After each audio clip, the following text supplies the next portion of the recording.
Olá, esse é o podcast Filosofia Pop. Eu sou Murilo Ferraz e aqui comigo está o Marcos Carvalho Lopes. Hoje a gente recebe a historiadora, demonóloga e podcaster Tupá Guerra. Esse é o nosso episódio número 70 e hoje falamos sobre historiografia e revisionismo. Nesse mês de junho, nos dias 6, 13 e 27, o Marcos Carvalho Lopes vai ofertar um minicurso sobre filosofia e literatura de Richard Hort no auditório do campus dos Malês, na Unilab, em São Francisco do Conde, na Bahia. Se você estiver por lá, apareça lá que é de graça e o Marcos vai gostar muito de ver vocês. Eu vou deixar aqui um aviso também para vocês que é possível que a gente faça uma pausa do podcast em julho. Eu faço a edição do programa e eu preciso de um tempo para finalizar o meu TCC na especialização que eu estou cursando. Isso não está decidido ainda, talvez o Marcos consiga continuar com a edição dos episódios, mas eu já deixo aqui o aviso sobre essa possibilidade para vocês.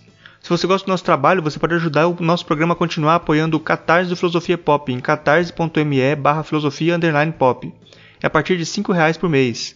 A sua ajuda é muito importante para a gente conseguir manter o programa. Em breve a gente vai criar um grupo de apoiadores para a gente poder trocar mais ideias. Nós agradecemos aqui os novos apoiadores: Eduardo Liron, Laís Cabral, Marcos Casado, Rafael Gonçalves, Ricardo Pesati e Rosenildo Azevedo. Faça como eles e apoie o Filosofia Pop para o nosso trabalho poder continuar.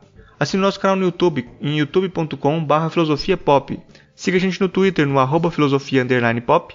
E curta nossa página no Facebook, em facebook.com/podcastfilosofiapop, tudo junto. Você também pode mandar um e-mail para a gente no contato@filosofiapop.com.br. Assine também o nosso feed no seu celular para você receber os episódios assim que eles forem lançados. Se você não sabe como fazer isso, tem um guia lá no site explicando. O Filosofia Pop é um podcast que aborda a filosofia como parte da cultura. A cada 15 dias, sempre às segundas-feiras, a gente vai estar aqui para continuar essa conversa com vocês. Vamos então para a nossa conversa sobre historiografia e revisionismo.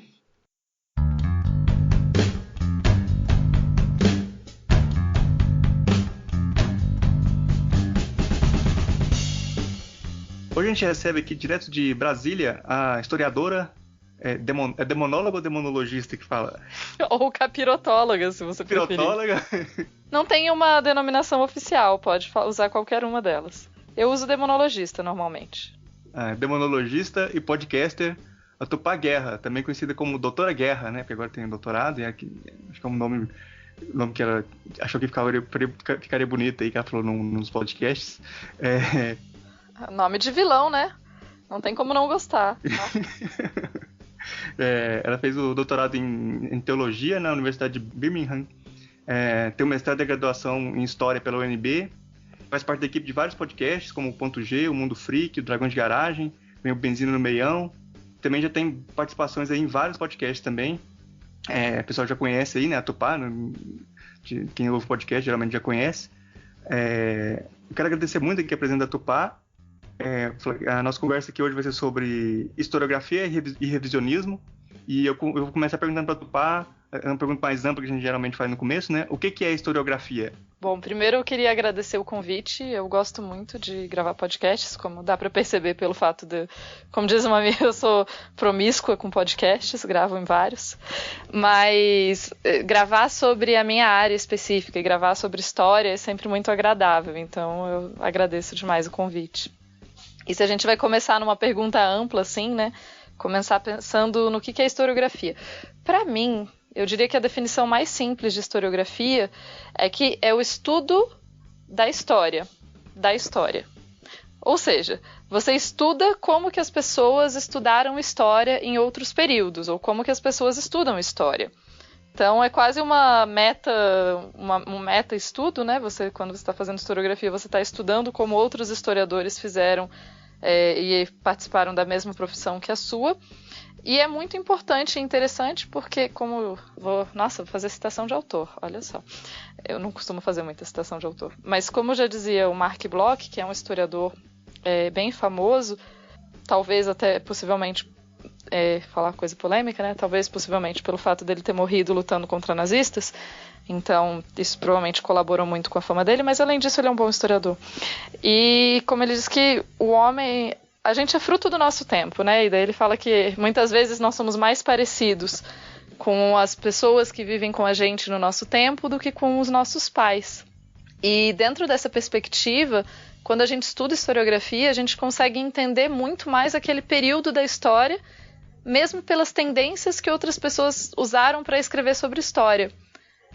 parece meio confuso, mas assim, quando a gente pensa em história, em estudo da história, a gente está falando de uma coisa que as perguntas que você faz ao seu objeto, e a gente está entrando bem em teoria da história, né? Pô, como que a gente faz história? A gente pega um grupo de objetos, normalmente é muito comum que sejam textos, mas tem história oral, tem outros tipos de história também. Aí você pega isso a gente chama de objeto. Aí a gente pega esse objeto e a gente vai, a partir dele, tentar entender parte do período em que ele foi produzido, ou enfim. E essa forma de tentar entender o passado, ou de falar sobre o passado, é o que a gente fala que é a nossa pergunta, né? Então, o que a gente quer saber desse objeto? Porque a gente nunca vai saber tudo, é impossível saber tudo. Aí, como a gente está falando de perguntas e do objeto, o tipo de pergunta que você faz para um objeto específico, o tipo de questionamento que você tem quando você está começando algum estudo novo, por mais estranho que pareça, quer dizer, para os ouvintes daqui não deve ser estranho, né? Mas é a questão de que você já está muito inserido no seu tempo. Então, ultimamente a gente tem muita gente questionando. Você teve a onda do feminismo, quando se questionou muito a história das mulheres, você teve muita história de camponeses. Enfim, cada época tem muito sobre a sua própria época. E a historiografia, então, quando a gente consegue um estudo de historiografia, acaba colaborando para você entender o próprio período em que aqueles estudos foram criados ou foram feitos. Eu vou só cutucar a partir da filosofia, né? Toda essa onda pós-Nietzscheana, que o Nietzsche falava que não existem fatos, tudo é interpretação, né? Tem como essa onda chamada de pós-moderna tem afetado a historiografia? Então, né? Vocês vão me fazer sair do armário, né? Falar. Porque na graduação a gente até brincava, assim, eu tinha uns colegas, a gente brincava que a gente tinha um grupo de ajuda, que eram os positivistas anônimos. A gente ia para lá para debater como a gente se identificava algumas vezes com algumas interpretações do positivismo e como isso a gente não podia falar em voz alta no mundo acadêmico, né? Porque positivista tinha virado um grande xingamento. Então, a ideia do pós-modernismo, eu vejo que tem muitas... e de novo, né? Então, como dá para perceber por essa ideia de ser um positivista anônimo, né? Assim, a minha base histórica e a minha interpretação histórica não é muito próxima. Então, a historiografia que eu sigo, as correntes que eu sigo, não são tão próximas dessa visão mais do pós-modernismo. Eu me foco mais... Eu me identifico muito mais com a corrente mais próxima da microhistória, da história dos italianos, enfim.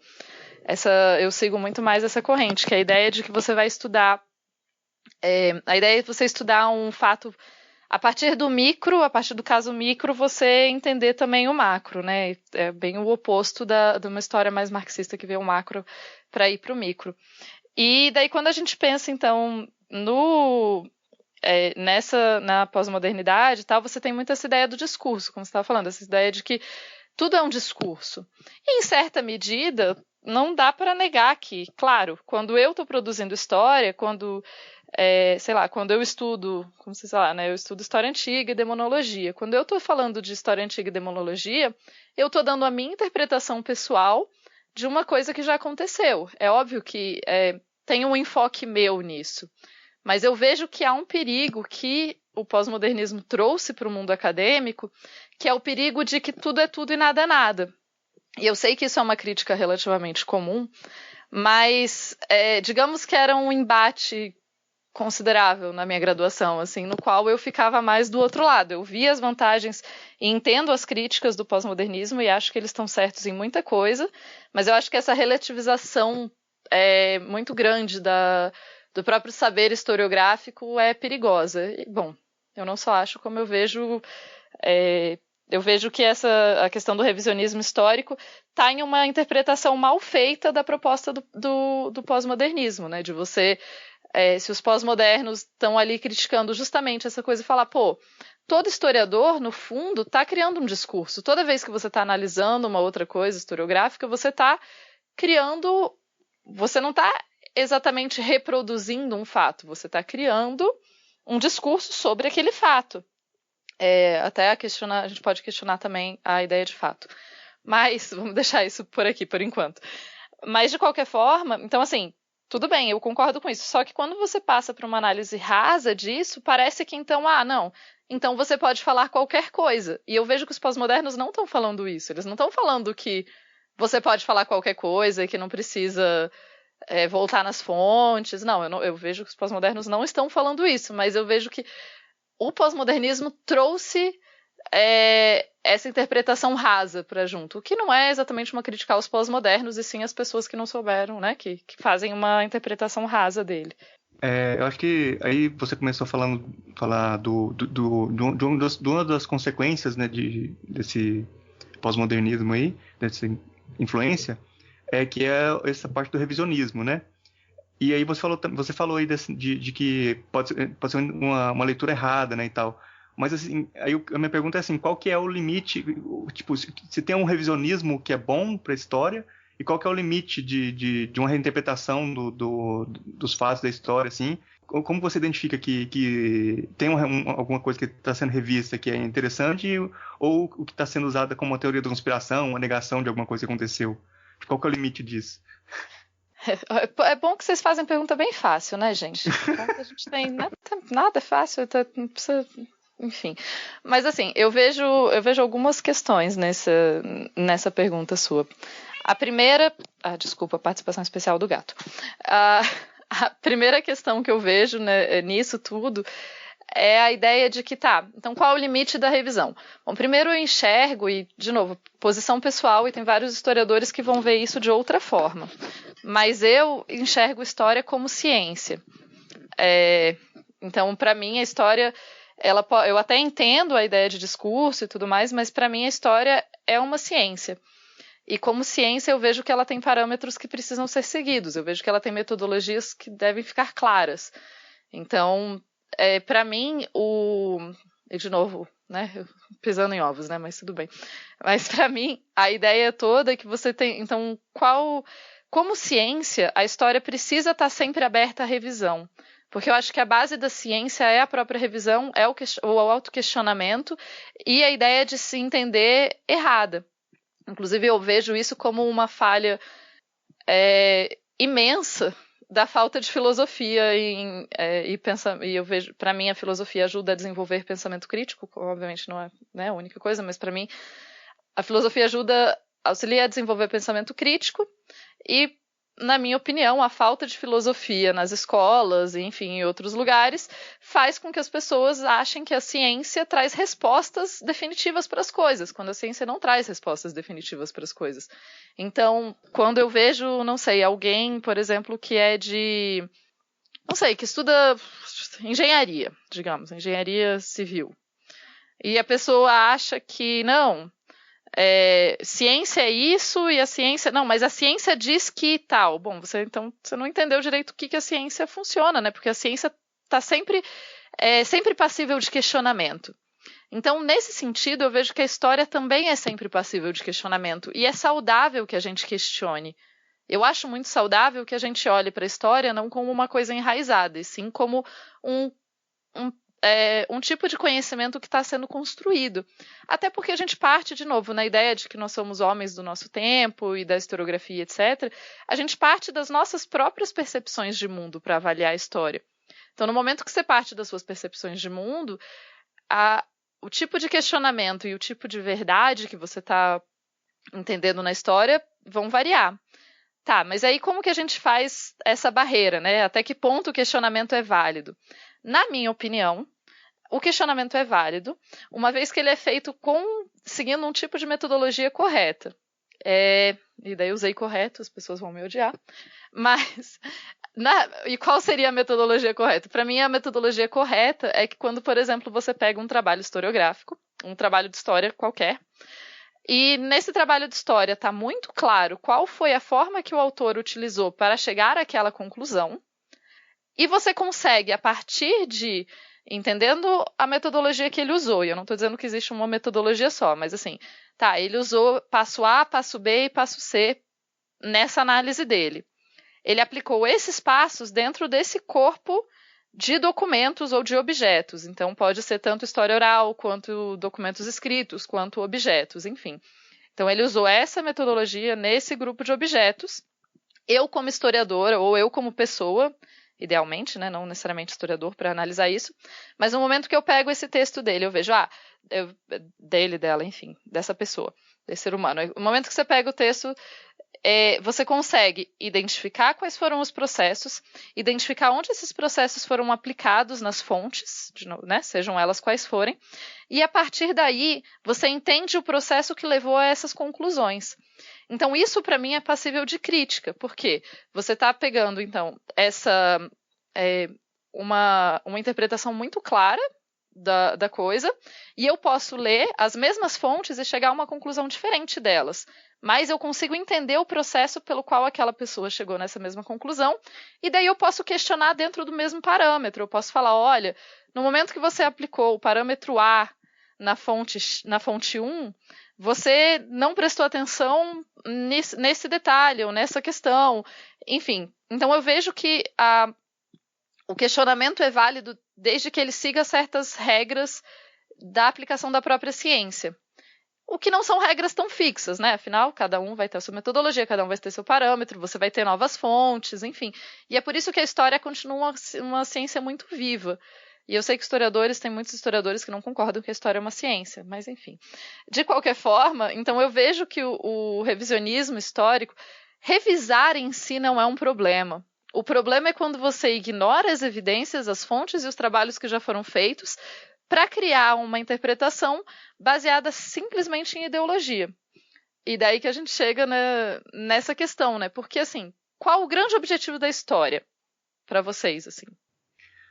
Não sei qual é o objetivo da história. Então, para mim, o objetivo da história é muito simples e claro. É dominar o mundo. É isso da história.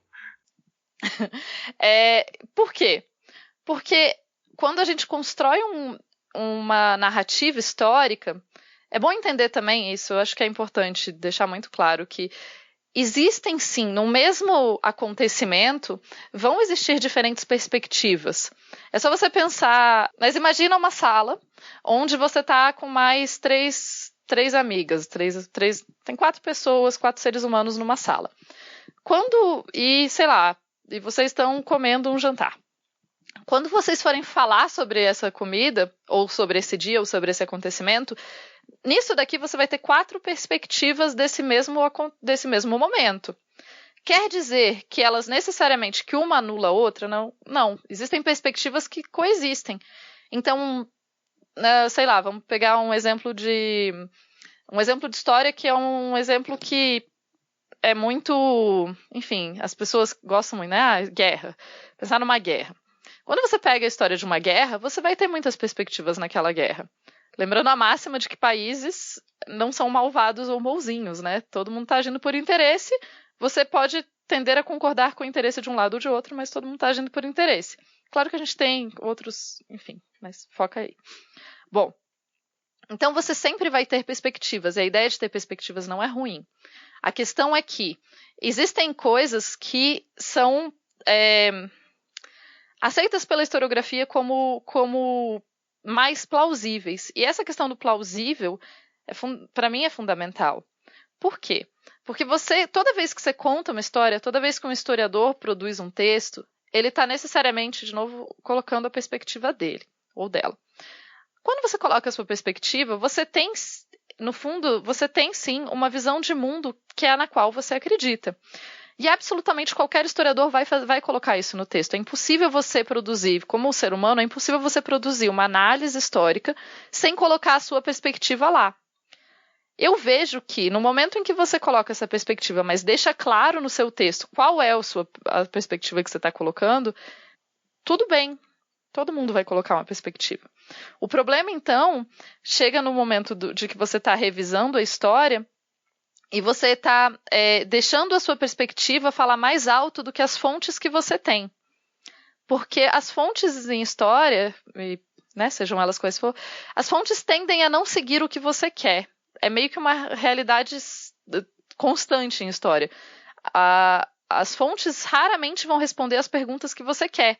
E se as fontes estão respondendo exatamente o que você quer, significa que você está fazendo alguma coisa errada, porque o passado ele não obedece às suas regras. Ele aconteceu, ponto, e não tem o que... E você nunca vai acessar ele, com certeza.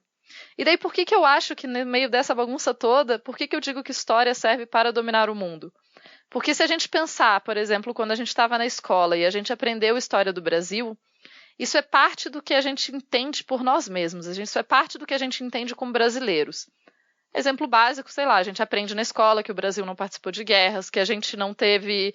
É uma historiografia mais antiga um pouco, né? Uma visão um pouco mais antiga de história, mas é que o Brasil não participou de guerras, que o Brasil teve uma independência pacífica, que o brasileiro não luta, que a gente não teve grandes momentos revolucionários, a gente aprende que os brancos foram responsáveis pela abolição da escravatura. Enfim, tudo isso está dentro de uma perspectiva que vai formar o seu entendimento de quem você é também. Claro que você tem outras influências, mas então, quando você produz e imagina uma narrativa histórica, essa narrativa histórica, ela necessariamente colabora com a formação da mentalidade das pessoas daquele local. E por isso que você tem uma briga tão forte pela história, porque todo mundo quer comandar essa narrativa, todo mundo quer conseguir criar essa narrativa e a partir daí você tem um projeto de governo, você tem um projeto de sociedade também. Então, bom... Aí as pessoas dizem, malditos, espero que seus ouvintes não, né? Mas as pessoas dizem, malditos marxistas, professores, comunistas, que estão tentando incutir o comunismo nas pobres criancinhas e tal. Ou então a parte que eu mais gosto, porque as universidades estão dominadas por historiadores de esquerda. Eu falei, você nunca entrou numa universidade de história, né? Porque se é uma coisa que o historiador não faz é concordar. A gente discorda de tudo. E é isso que é uma coisa que eu acho que falta muito para as pessoas entenderem como funciona a produção de história mesmo, né? Então a gente discorda muito entre a gente. Embora a gente tenha certas... por exemplo, um exemplo fácil. O nazismo produziu, sim, o extermínio de judeus, sistematicamente. A gente tem livros, as fontes estão demonstrando isso. Isso é uma coisa que não está. Agora, como isso aconteceu? Quem foram os responsáveis? Quais os detalhes? Isso é aberto a debate. Existem perspectivas diferentes. Tanto é que quando a Hannah Arendt, que, enfim, eu não considero ela uma historiadora, né? Eu considero uma filósofa. Quando a Hannah Arendt vai falar sobre o nazismo e quando ela vai falar sobre o mal e tudo mais, ela traz uma perspectiva que incomoda muito, né? De falar que existiram judeus que colaboraram, que existiram... Enfim, e isso incomoda porque isso vai contra uma narrativa que estava sendo construída de simplesmente judeus como os grandes oprimidos. E não quer dizer, quando a gente fala isso, é só para deixar muito claro, não quer dizer que os judeus não tenham sido efetivamente sofrido uma política de extermínio durante a guerra. Eles sofreram. Mas as coisas têm muito mais nuances do que simplesmente existir um malvado e existir um bonzinho. Até porque eu acho que teve o extermínio dos judeus e teve o extermínio de muitos outros inimigos do nazismo, né, junto. Mas parece que tem um uso também disso depois, né, tipo... Não, você vai em, sei lá, eu visitei Dachau na Alemanha, que é um dos campos, né? Era um campo de concentração. Ele não era um campo de concentração de extermínio, embora ele tenha exterminado, mas ele era um campo de concentração de trabalho forçado. Tem uma diferenciação entre os tipos de campo. E nesse campo tem um monumento sobre todos aqueles que foram presos lá. Por ser um campo político, ele tinha muita gente... Além dos judeus que foi presa lá, você tinha os comunistas, você tinha, enfim, várias outras pessoas. E daí tem esse monumento, e se eu não me engano, esse monumento não tem, porque as estrelas que eles obrigavam as pessoas a usar nas roupas eram de cores diferentes, né? Se eu não me engano, a estrela rosa era de homossexuais. Quando o monumento foi feito, era considerado crime ser homossexual na Alemanha. Então, essas pessoas que foram perseguidas e assassinadas durante o nazismo não estão constando naquele monumento. E isso passa por essa briga historiográfica, no fim das contas. Passa por essa disputa de quem que tem a narrativa, quem que está contando a narrativa. E daí a gente vai para aquele clichê, né? Tipo, porque a história só é contada pelos vencedores. Que, enfim, a gente já superou isso na história, tá, gente? Os historiadores já não estão mais aí. A gente entende que a história oficial, muitas vezes, ela vai ser contada, não necessariamente pelos vencedores, assim, mas cada grupo vai contar a história a partir mais da sua perspectiva. E a gente também entende que quanto mais perspectivas a gente conseguir trazer para o mundo acadêmico, mais rico é esse mundo acadêmico e melhor a gente consegue ver o que está acontecendo. Porque, de novo, se a gente voltar para o exemplo da sala de jantar, se a gente só pegar a perspectiva de uma pessoa, a gente não vai conseguir entender.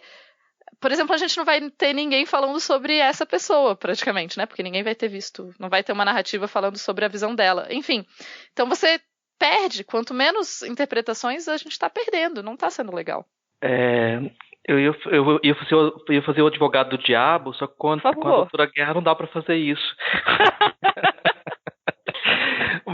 mas ela fez aí, ela mostrou que ela é uma das poucas pessoas que gostou do final de Game of Thrones, porque ela quer o historiador rei, né? Ela quer promover o historiador rei. Então... Escreve a história, foi para isso que eu estudei. Tá vendo?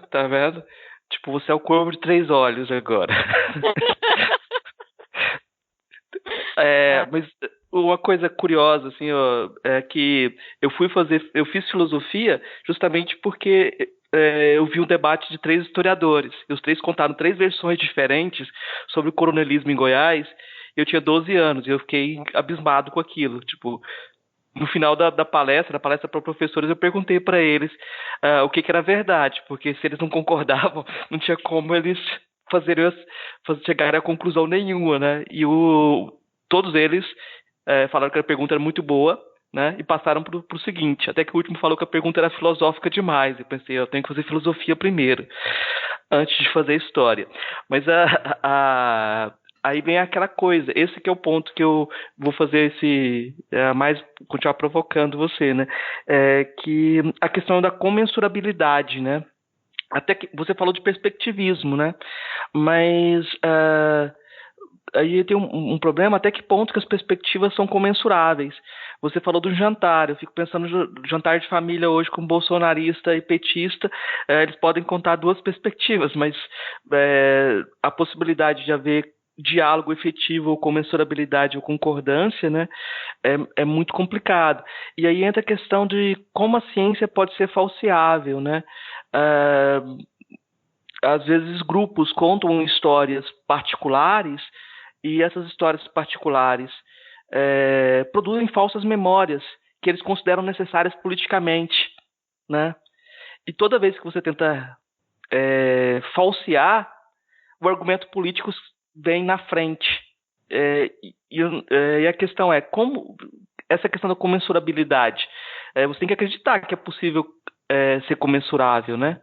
E parece que é um problema, mesmo você abrindo a perspectiva, a ideia de perspectivismo, como promover esse diálogo, né? Eu vejo que, obviamente, a minha perspectiva de perspectivas, ela está muito baseada num mundo utópico, em que a gente se respeita e a gente, né, num diálogo que é muito mais um diálogo acadêmico do que um diálogo do dia a dia, assim.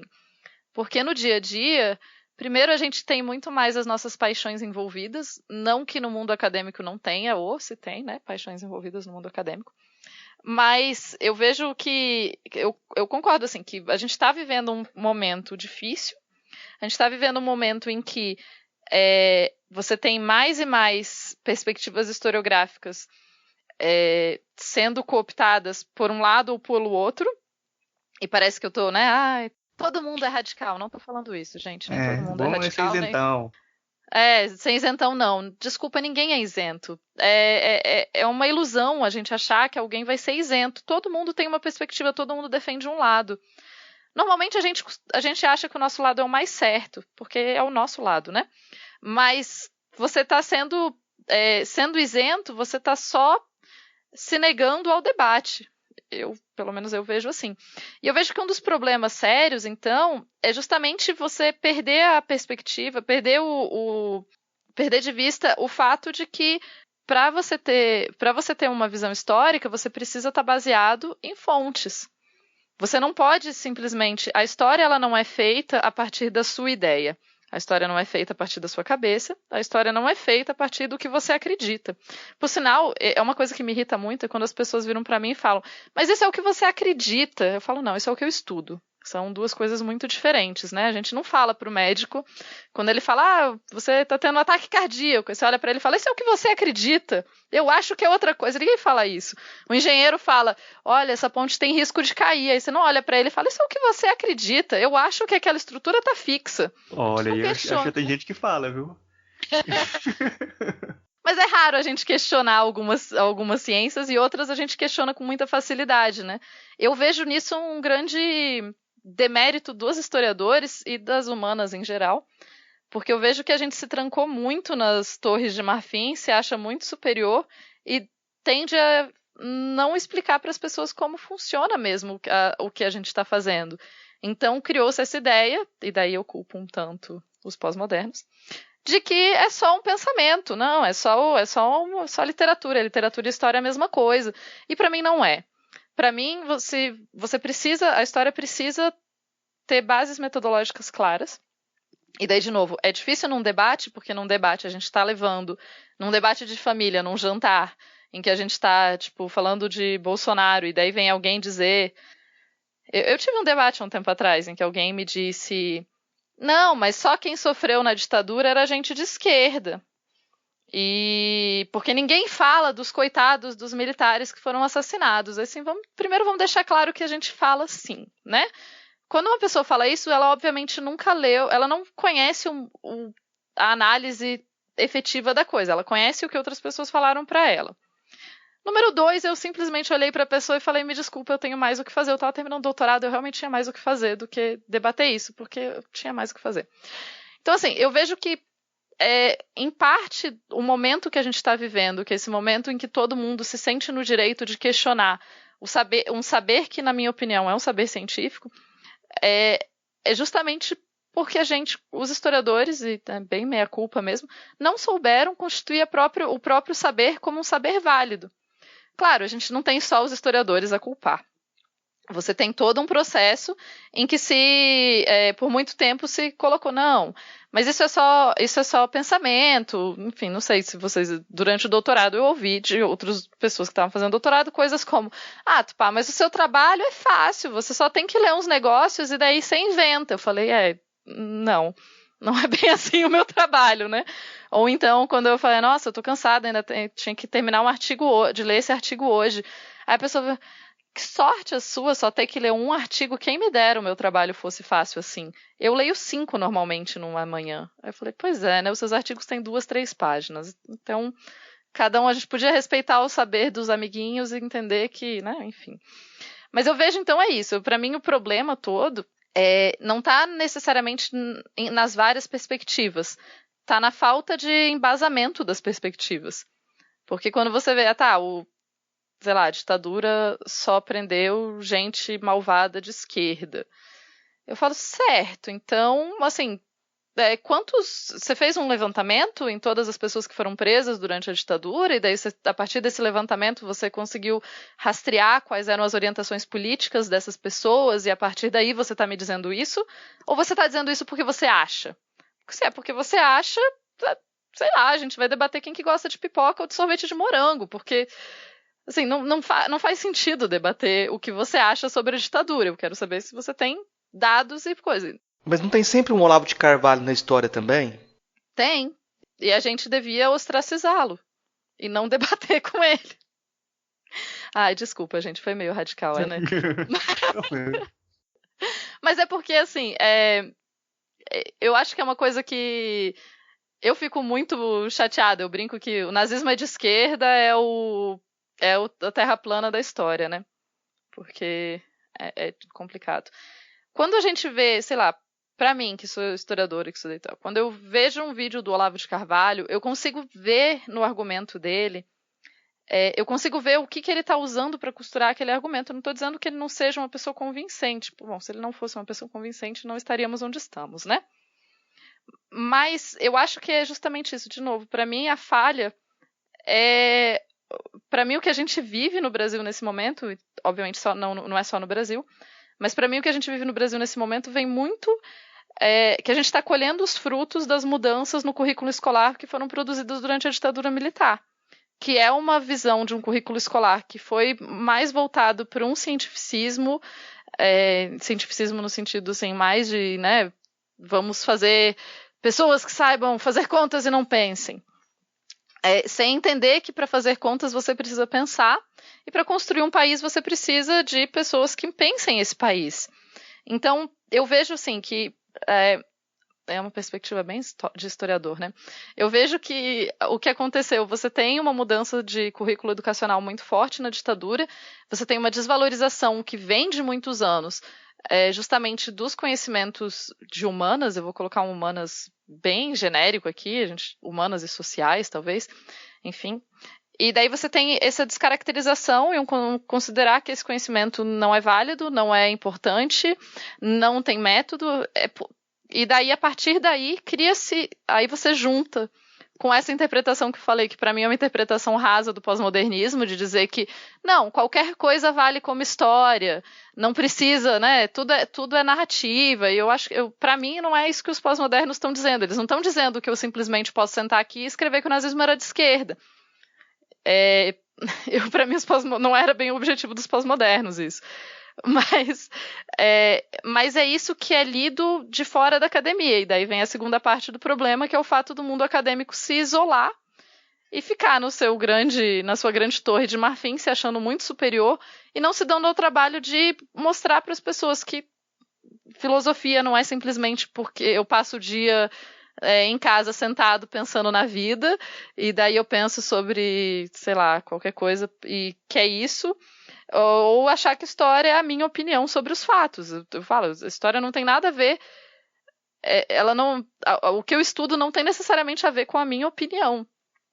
Você é um historiador melhor, inclusive, quando você consegue reconhecer que, olha, eu achava que seria isso e as minhas fontes me mostraram o contrário. E daí, se a gente for pegar o exemplo do nazismo de esquerda, oh meu Deus, que ódio. Muita raiva. Dá quase tanta raiva quanto Alienígenas do Passado, que é um outro ódio muito particular. Porque Alienígenas do Passado me machuca mais em outros pontos, porque é foda, né? Porque a ideia toda de Alienígenas do Passado vem de uma visão muito eurocêntrica, de que, olha, não tinham pirâmides na Europa, logo, ninguém teria capacidade técnica para fazê-las. Se o homem branco europeu ele não consegue fazer, então é impossível fazer, né? Não, eu adoro quando me falam assim, tipo, olha esse objeto, as pessoas não tinham capacidade técnica para fazê-lo. Nessa época eu falei, o objeto não tá aí? Ele não é daquela época? Logo, obviamente, as pessoas tinham capacidade técnica para fazê-lo. A não ser que você esgote todas as possibilidades de... né? Assim, a gente parte do pressuposto de que as pessoas tinham essa capacidade técnica. Aí a gente tenta entender. Mas você não pode partir do pressuposto quando você vê uma coisa que não se encaixa no que você acreditava ser da época e falar, não, isso está fora, logo extraterrestres. Não, gente, isso está fora, logo historiadores para tentar entender esse fenômeno. Que é para isso que serve, né? Enfim. Mas aí, voltando ao nazismo de esquerda, aí as pessoas usam como argumento, né? Nossa, não, o nazismo é de esquerda porque o nome do partido tinha socialista no nome, assim. Eu falo, pois é, né? Se a gente for pegar os partidos só pelo nome, né? O PSL, então, socialista também, né? Assim, de países democráticos que a gente ia ter também, que não. Nossa, tipo a República Popular, países populares, né? República Popular da China, assim. É quase uma regra, né? Quando o país tem democrático ou popular no nome, quase sempre é uma ditadura, né? É uma piada, viu, gente? Não é necessariamente uma verdade. Só para deixar claro para os ouvintes. Não sei, né? Caso o ouvinte faça o seu julgamento aí. Só deixando claro o sarcasmo, tá, gente? Historiadora de fake news, é? Fake news. Fake news, pra ver. Então, afirma, né? Tipo, o historiador afirma que você pode descobrir se um país é democrático ou não pelo nome do país. Não, gente, não. Não é assim.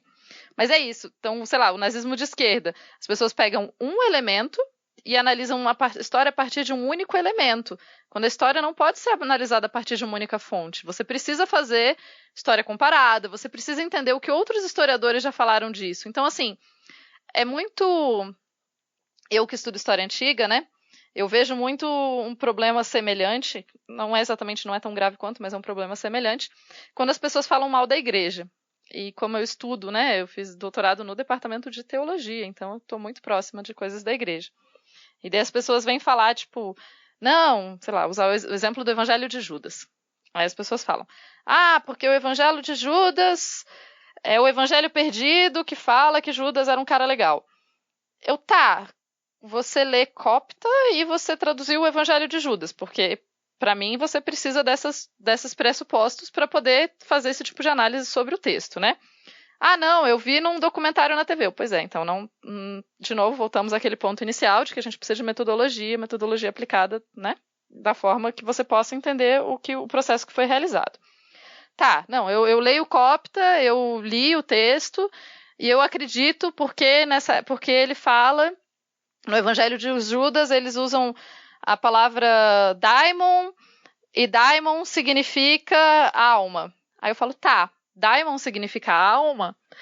De quando foi escrito o Evangelho de Judas? O texto provavelmente, aí você vai lá, usa outras ciências auxiliares, que tem todo o mérito delas mesmas como ciência, mas quando a gente está fazendo história, a gente acaba usando elas mais como ciências auxiliares. E você data o período de produção daquele texto. Esse texto é, sei lá, eu não lembro de quando é o Evangelho de Judas, mas eu imagino que ele é tipo do século V depois de Cristo. O Evangelho de Judas é um texto do século V depois de Cristo. Naquela região, naquele período, a palavra daimon era utilizada com o sentido de alma, ou naquele período ela era utilizada já com o sentido de demônio? Porque isso é básico, que é justamente a questão do nazismo ser de esquerda. Gente, tem essa palavra, mas as palavras elas não ficam com o mesmo significado para sempre. Elas mudam de significado. Então, naquele período, a partir de fontes comparadas, etc., etc., essa palavra era utilizada como?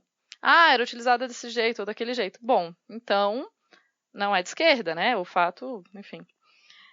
A questão para mim disso tudo, e o que gera muito desse revisionismo, é, de novo, essa falta de diálogo que a academia não soube, esse diálogo que a academia não soube estabelecer com as pessoas em geral, assim.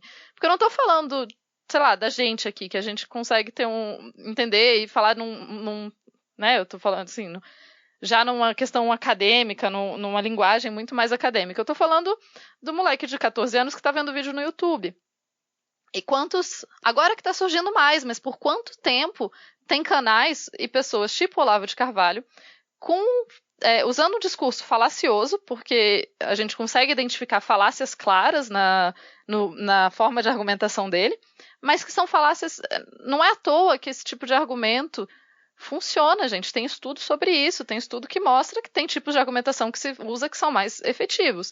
A partir do momento que ele simplifica, e a gente fez as pessoas acreditarem lá na escola que a história tinha verdades e mentiras, e que a história, de novo, falta de filosofia, né? As pessoas acreditam em verdades e mentiras. Então, quando ele fala, não, é isso ou é aquilo, a gente não aprendeu a questionar. E é, de novo, o problema, voltando à educação, que foi a perspectiva de educação, que foi muito estimulada pela ditadura militar. Uma pessoa que não questiona, quando ela recebe informação num vídeo qualquer, um vídeo que é palatável, um vídeo que é agradável de assistir, um vídeo que é engraçado e um vídeo que traz uma solução simples, e para mim esse é outro problema, porque as pessoas é muito mais agradável você ouvir uma explicação de estudo do que você ouvir como todas as explicações de historiadores. A gente fala, não, então essa questão é complexa. Ninguém quer ouvir que a questão é complexa e daí pensar em milhares de perspectivas e formas, etc. Mas eu acho que ninguém quer ouvir, etc., justamente porque a gente meio que aprendeu sempre que complexo é ruim, é chato, e o legal é 2 mais 2 igual a 4, sem entender que para 2 mais 2 igual a 4 você tem várias outras teorias complexas por volta também, porque a matemática também é complexa, né? Uhum. Enfim, Nossa. é por aí que eu vejo. Você falou muito de considerar as fontes, né, a importância das fontes na história. E primeiro que falar um pouquinho do que é, né, o que são as fontes, como é que a história entende isso, e também dar acho que pra gente não ficar também simplificando demais o discurso dos negacionistas, acho que tem alguns que vão usar disso também, desses artifícios, de alguns artifícios, assim, de pegar, selecionar fontes, né? Selecionar algumas coisas que vão corroborar a narrativa deles e apresentar isso, que para quem não está entendendo a história, que para quem não estuda isso, vai fazer sentido, né? Tipo, a pessoa vai pegar...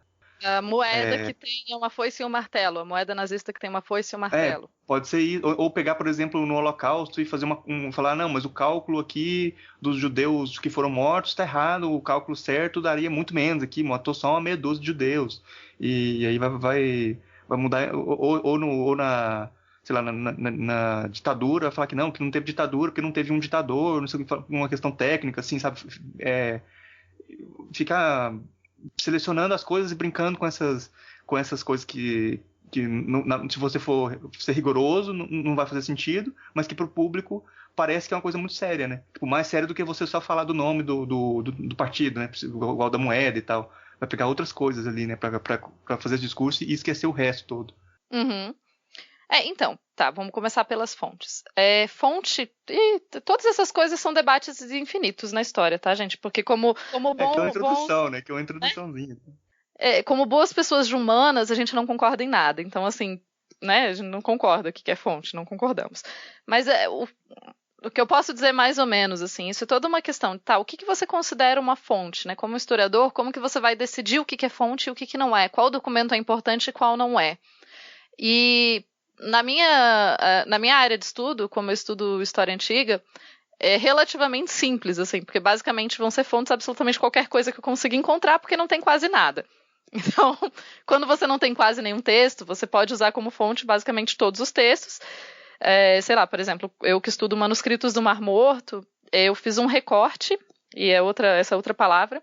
Recorte é quando você estipula quais os textos que você vai considerar ou quais as fontes. Eu falo textos porque é o que eu trabalho mais, tá, gente? Mas tem objetos, discursos, falas, tudo isso pode ser considerado fonte. E daí, quem estabelece o que é fonte? É o historiador que está fazendo aquele trabalho. No meu caso, eu fiz, por isso que a gente tem um capítulo de metodologia, normalmente, no nosso trabalho, eu tenho uma parte toda dedicada a isso, que é onde você vai explicar, olha, eu considero o texto tal como fonte por causa disso, disso, disso, daquilo, ou por causa que esse é o recorte que eu fiz. Daí o recorte é como vocês imaginaram, uma tesoura. O recorte é quando você pega e olha, a gente tem muita fonte. Esse é um problema comum quando a gente estuda século XX, por exemplo, o nazismo. Tem muito documento, ninguém consegue ler absolutamente todos os documentos. Então você precisa criar critérios claros e específicos sobre quais documentos você vai usar. Quer dizer que os outros não são fontes? Não, eles continuam sendo fontes também. Quer dizer que o seu recorte na pesquisa que você está fazendo é esse. Tá, e é aí que o pessoal pega... Eu vou falar, vai ser meio mais duro assim, né? Mas acho que tá tudo bem, né, gente? É aí que essas pessoas que são charlatãs, elas usam. Porque assim, então ela vai pegar a pessoa média que já entendeu, não, tem que ter história, tem que ter fonte, tem que ter pesquisa, tem que ter embasamento. Então tudo isso a pessoa já sabe, certo? Aí como você disse, aí ele pega e seleciona as fontes de forma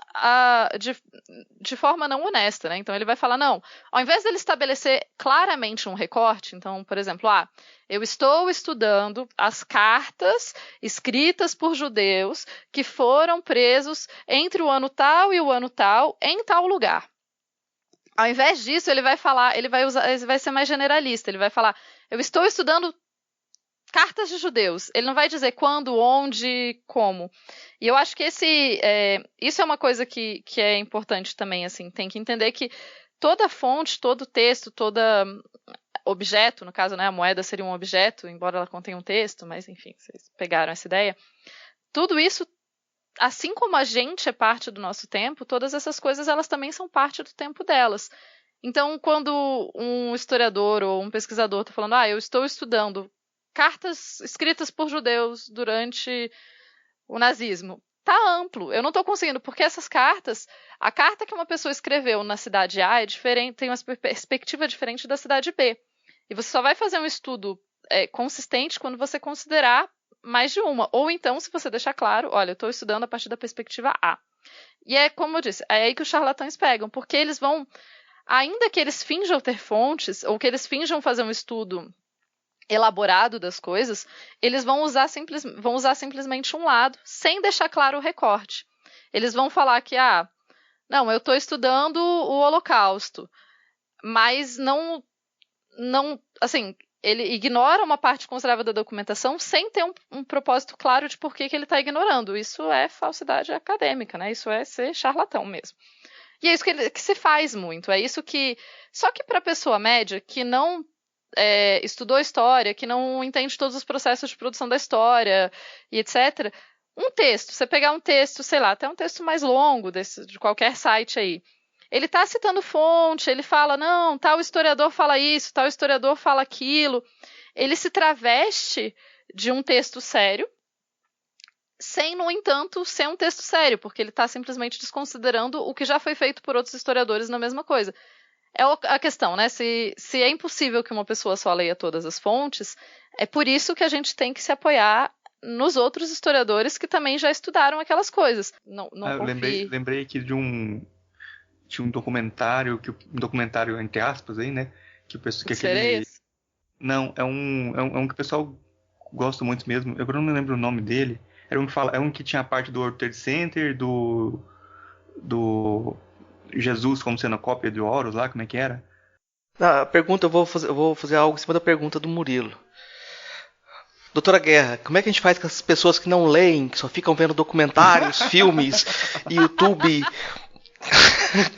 Eu adoro quando as pessoas viram pra mim e falam, não, mas eu vi isso num documentário do History. Eu falo, ai meu Deus. Então, é um problema esse pessoal que não lê.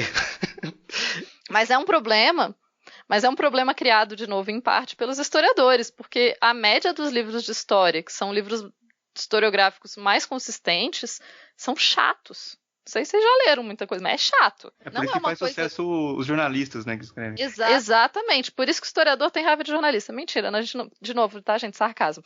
Mas assim, é muito comum jornalistas escreverem livros de história, entre aspas, porque historiadores... E fazer muito sucesso com isso, porque historiadores, na média, não estou falando de todo mundo, mas historiadores, na média, não escrevem bem. Eu já tive um debate muito longo com outros historiadores sobre isso, e a pessoa falou, mas eu sei escrever. Eu falei, mas você escreve mal, porque, tipo, seu livro não é gostoso de ler. Se eu pegar o seu livro e der para uma pessoa que não é da história, ela vai ficar entediada de ler isso. Vai!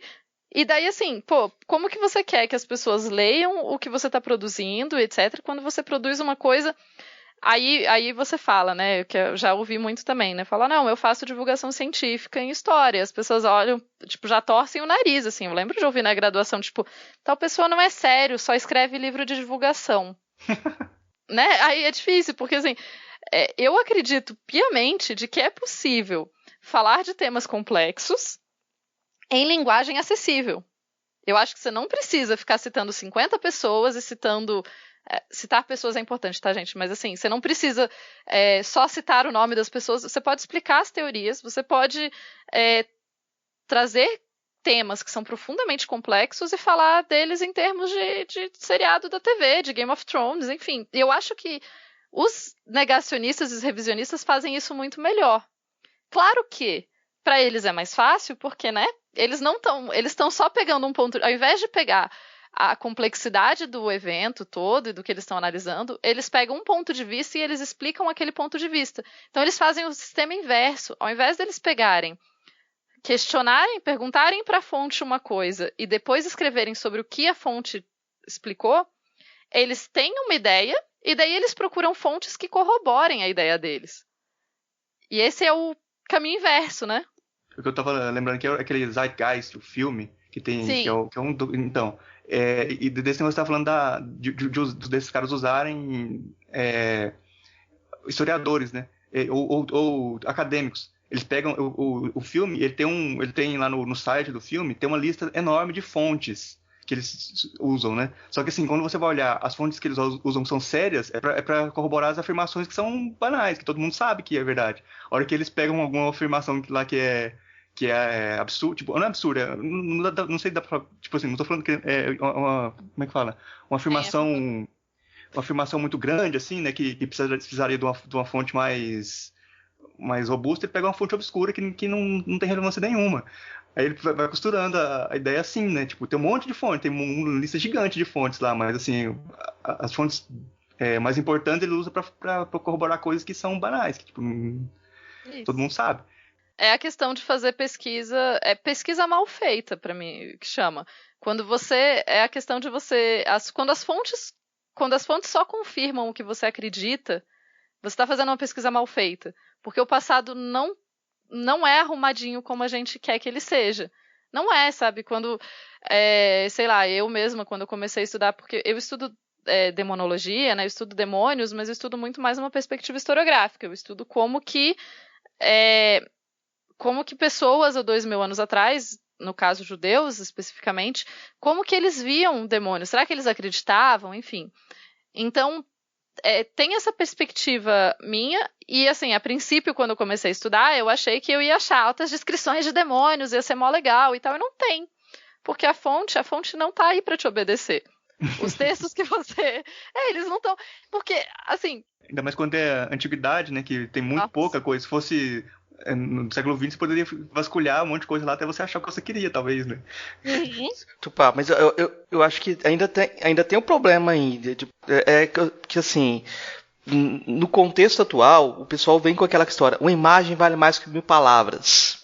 E isso é um subterfúgio, assim. Eu já vi uma apresentação de um cara usando só imagens, ele queria provar a origem negra dos reis europeus. E ele era pardo, lógico. E aí ele via vários reis, pegava imagens de vários reis e mostrava como, olha o nariz, olha isso daqui, e sempre encontrava uma característica e que para ele provava que a pessoa era negra. E aí quando você questionava, e os descendentes? Ele falou, não, foram todos, quando houve o racismo científico, foram todos escravizados, deportados, foram todos assassinados. E no final da palestra ele falou assim, olha só, eu não vou dizer uma coisa. Ele disse que Napoleão também era afrodescendente. Não gostava do seu nariz e por isso ele destruiu o nariz da esfinge do Egito, por causa desse complexo. Aí você vê a imagem do nariz da esfinge destruído e já, tipo, você não tem um motivo, a imagem acaba gritando para as pessoas como se... a partir de uma explicação toda estranha, né? E eu acho que muitas vezes acontece com o filme. As pessoas veem um filme e acham que o filme é a fonte, né? Sim. E eu acho que aí não é a questão de você escrever bem. Não vai adiantar. Se a pessoa não lê, não vai adiantar. Né, Murilo? Mas daí você, além de escrever bem, quando você escreve histórias legais e escreve bem, essas histórias vão acabar caindo no cinema. Pra mim, porque é muito uma bandeira minha, né? Assim, eu acredito que falta divulgação científica, divulgação científica, de novo, né? Eu tô colocando a história como ciência e tal, só porque fica mais fácil. Mas falta essa vontade de historiadores de tentar entrar mais nesses meios mais divertidos e de entender que, cara, infelizmente, eu não tô falando que... Mas assim, por que a gente acredita tanto? Por que a gente acha que a Idade Média na Europa é muito legal e esse mesmo período, sei lá, nas Américas é chato? Por quê? Porque quantos filmes de herói a gente tem que se passam aqui? Né? Tipo, praticamente nenhum.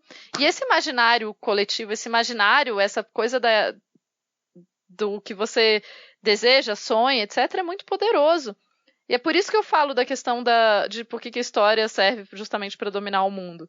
Porque quando você consegue... e vai parecer teoria da conspiração, não é o ponto, tá, gente? Não existe um grande conselho, sei lá, não vou falar que não existe também, mas 99,9% de certeza não existe um grande conselho de pessoas que se reúnem uma vez por ano e falam, como vamos definir qual é o próximo passo da história? Tipo, não, velho, não é assim. É muito mais orgânico, na minha opinião. Isso não é o comitê das revistas A1, não? Que decide qual trabalho científico é válido e qual não é, né? Assim, a gente já sabe hoje em dia que tem sim viés, que nenhuma ciência, nem as ciências que juram, sei lá, biologia acho que já tá saindo dessa ilusão também. Mas nenhuma ciência é isenta, né? Isenção não existe. Então, todas as ciências estão permeadas pelos preconceitos e etc. que as pessoas vivem. E para mim, um dos problemas é essa questão da construção da imagem que é feita a partir de filmes, seriados e etc. Então, assim, por exemplo, todo mundo acha... eu ouço muito as pessoas virarem e falarem porque a gente tá voltando para a Idade Média. Eu falo, não tá. Em vários sentidos não tá.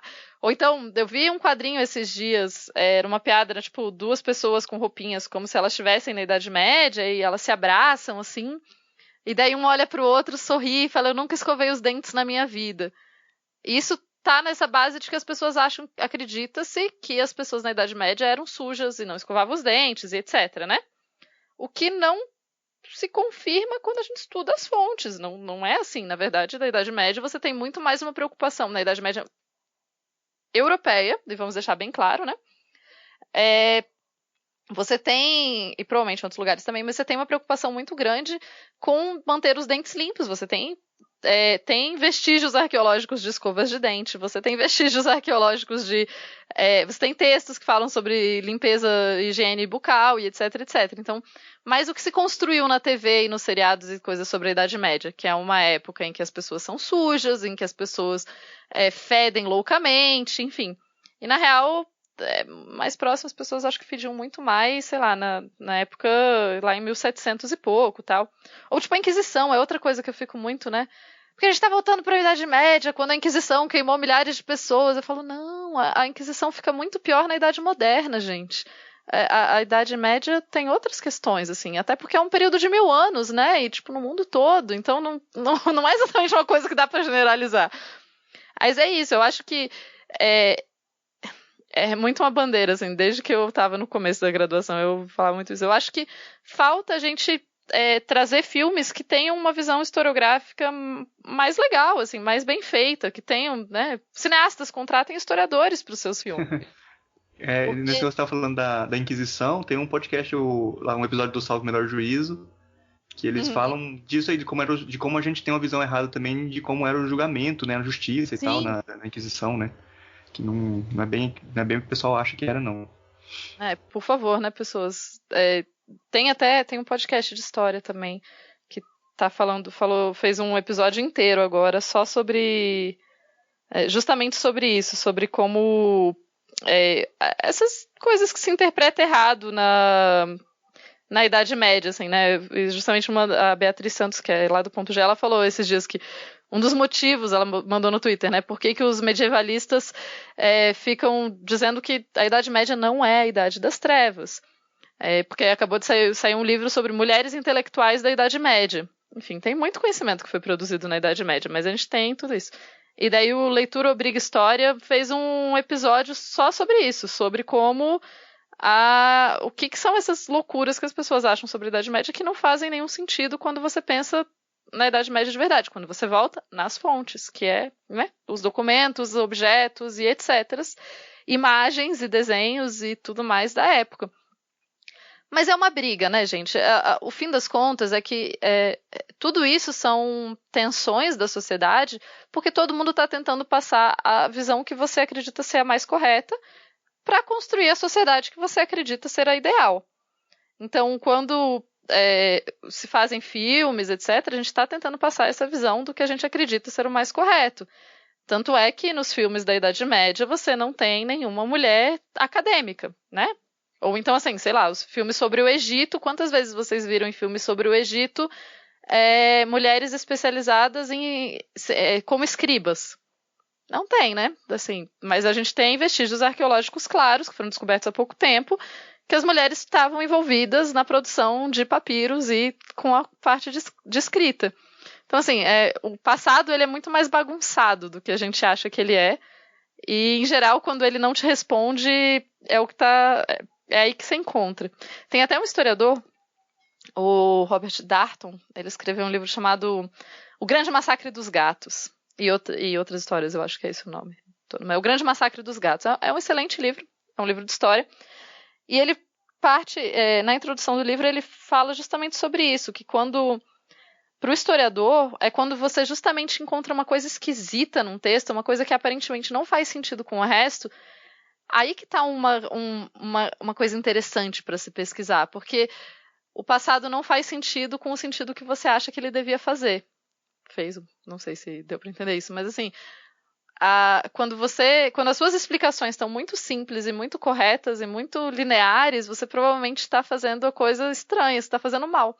É a mesma coisa que pessoas que trabalham em laboratório, eu sei porque eu conheço pessoas que trabalham em laboratório, quando você faz um experimento e ele dá todos os resultados muito perfeitos, você tem que reavaliar seu método, porque você não tem essa de absolutamente todos os resultados saírem perfeitos, porque a vida não saem todos os resultados perfeitos. Então, é isso, assim, eu acho que na minha opinião, é meio que, eu brinco muito sobre isso com a Bárbara lá da Gosto de Garagem, tudo isso vem de um problema fundamental de que é a falta de filosofia nas escolas. E daí todos esses outros problemas são uma grande cadeia gerada por isso. Não, filosofia não serve pra nada, não. Uma coisa que eu queria voltar aqui no assunto, que você falou que você gosta, tipo, tem mais afinidade, gosta tal de trabalhar com microhistória. Que seria, aí eu tô vivendo aqui uma visão de leigo mesmo, de, tipo assim, quem não entende, que é, tipo, pelo que você falou, é você pegar uma coisa específica, né, estudar uma coisa bem pontual e tentar generalizar isso de baixo para cima, como se fosse assim, né? Mas assim, só para colocar o problema que eu tô querendo, que por exemplo, isso não abre um espaço para alguém, por exemplo, pegar, sei lá, aqui na escravidão no Brasil, pegar um caso, sei lá, de algum, sei lá, dono de escravos e de alguma forma investigar aquele cara lá e falar, não, o cara tratava muito bem seus escravos e tinha uma relação muito boa com eles, então a escravidão aí tentar generalizar, de contar uma história de que a escravidão não era tão ruim assim, que tinha um respeito entre os senhores e tal, pegando uma coisa micro sem considerar o macro, assim, nesse sentido. Então, eu acho que daí que é uma questão, a microhistória não busca, a partir do pequeno, generalizar para o grande. O que a microhistória busca fazer é mostrar que existem muitos exemplos pequenos que não necessariamente concordam com o grande, mas não nega o grande. Entende? Eu vou usar um exemplo de um livro que esse é muito agradável de ler, eu recomendo, chama O Queijo e os Vermes, do Ginsburg, historiador xodó de uma galera na história. O que o Ginsburg faz? O que ele está analisando? Ele pega um processo da Inquisição de um moleiro e ele vai fundo nesse processo. E quais são a grande análise do livro dele? É mostrar que durante a Idade Média, ou na verdade não, durante a Idade Moderna, né? Durante o período, né, durante a Idade Moderna, quando esse moleiro está sendo investigado, você tem uma complexidade na sociedade muito maior do que simplesmente só quem aprendia a ler era rico, porque esse moleiro sabia ler e ele não era rico. Muito maior do que simplesmente todo mundo que era pego pela Inquisição morria do jeito tal. Não, você tem esse caso, e daí várias outras pessoas vão estudar outros casos, mostrando que é mais variado. Então, para mim, a microhistória funciona muito mais para dar nuances do que ela não explica o todo. De jeito nenhum ela explica o todo. Ela só mostra, por exemplo, no que você falou da questão do escravo, né? O fato de você ter tido um senhor de engenho que foi gentil só mostra que o fenômeno é mais complexo do que simplesmente, absolutamente todo senhor de engenho era um canalha. Né? Assim, não estou defendendo. É só para deixar claro que eu não estou defendendo nada. Estou só dizendo que, assim, quando você tem o fenômeno da escravidão atlântica, que é o fenômeno da escravidão que o Brasil se insere, ele não tem nada a ver com outros períodos de escravidão, que é uma coisa que as pessoas que são charlatões que usam muito para dizer, né? Porque escravidão existiu em muitos povos. Tá, existiu a escravidão, ou você tomar o trabalho de outra pessoa, tal, realmente existiu em muitos povos. O fenômeno da escravidão atlântica, que é o fenômeno que o Brasil está inserido, ele é único. Pode se chamar escravidão com o mesmo nome, mas ele é único. Ele tem características de extermínio cultural e de genocídio que são muito diferentes de outros processos de escravidão. Dito isso, é possível que nesse meio todo tenham tido senhores de escravos que libertaram seus escravos ou que, enfim, é possível. Tanto é que a gente tem, por exemplo, não sei se vocês sabem que tem um relato, existe só um relato de escravo, de pessoa que foi escravizada no Brasil. O relato da pessoa, né? Por quê? Esse foi um homem que foi capturado, foi escravizado, não lembro em qual país, mas ele era muçulmano e ele sabia ler.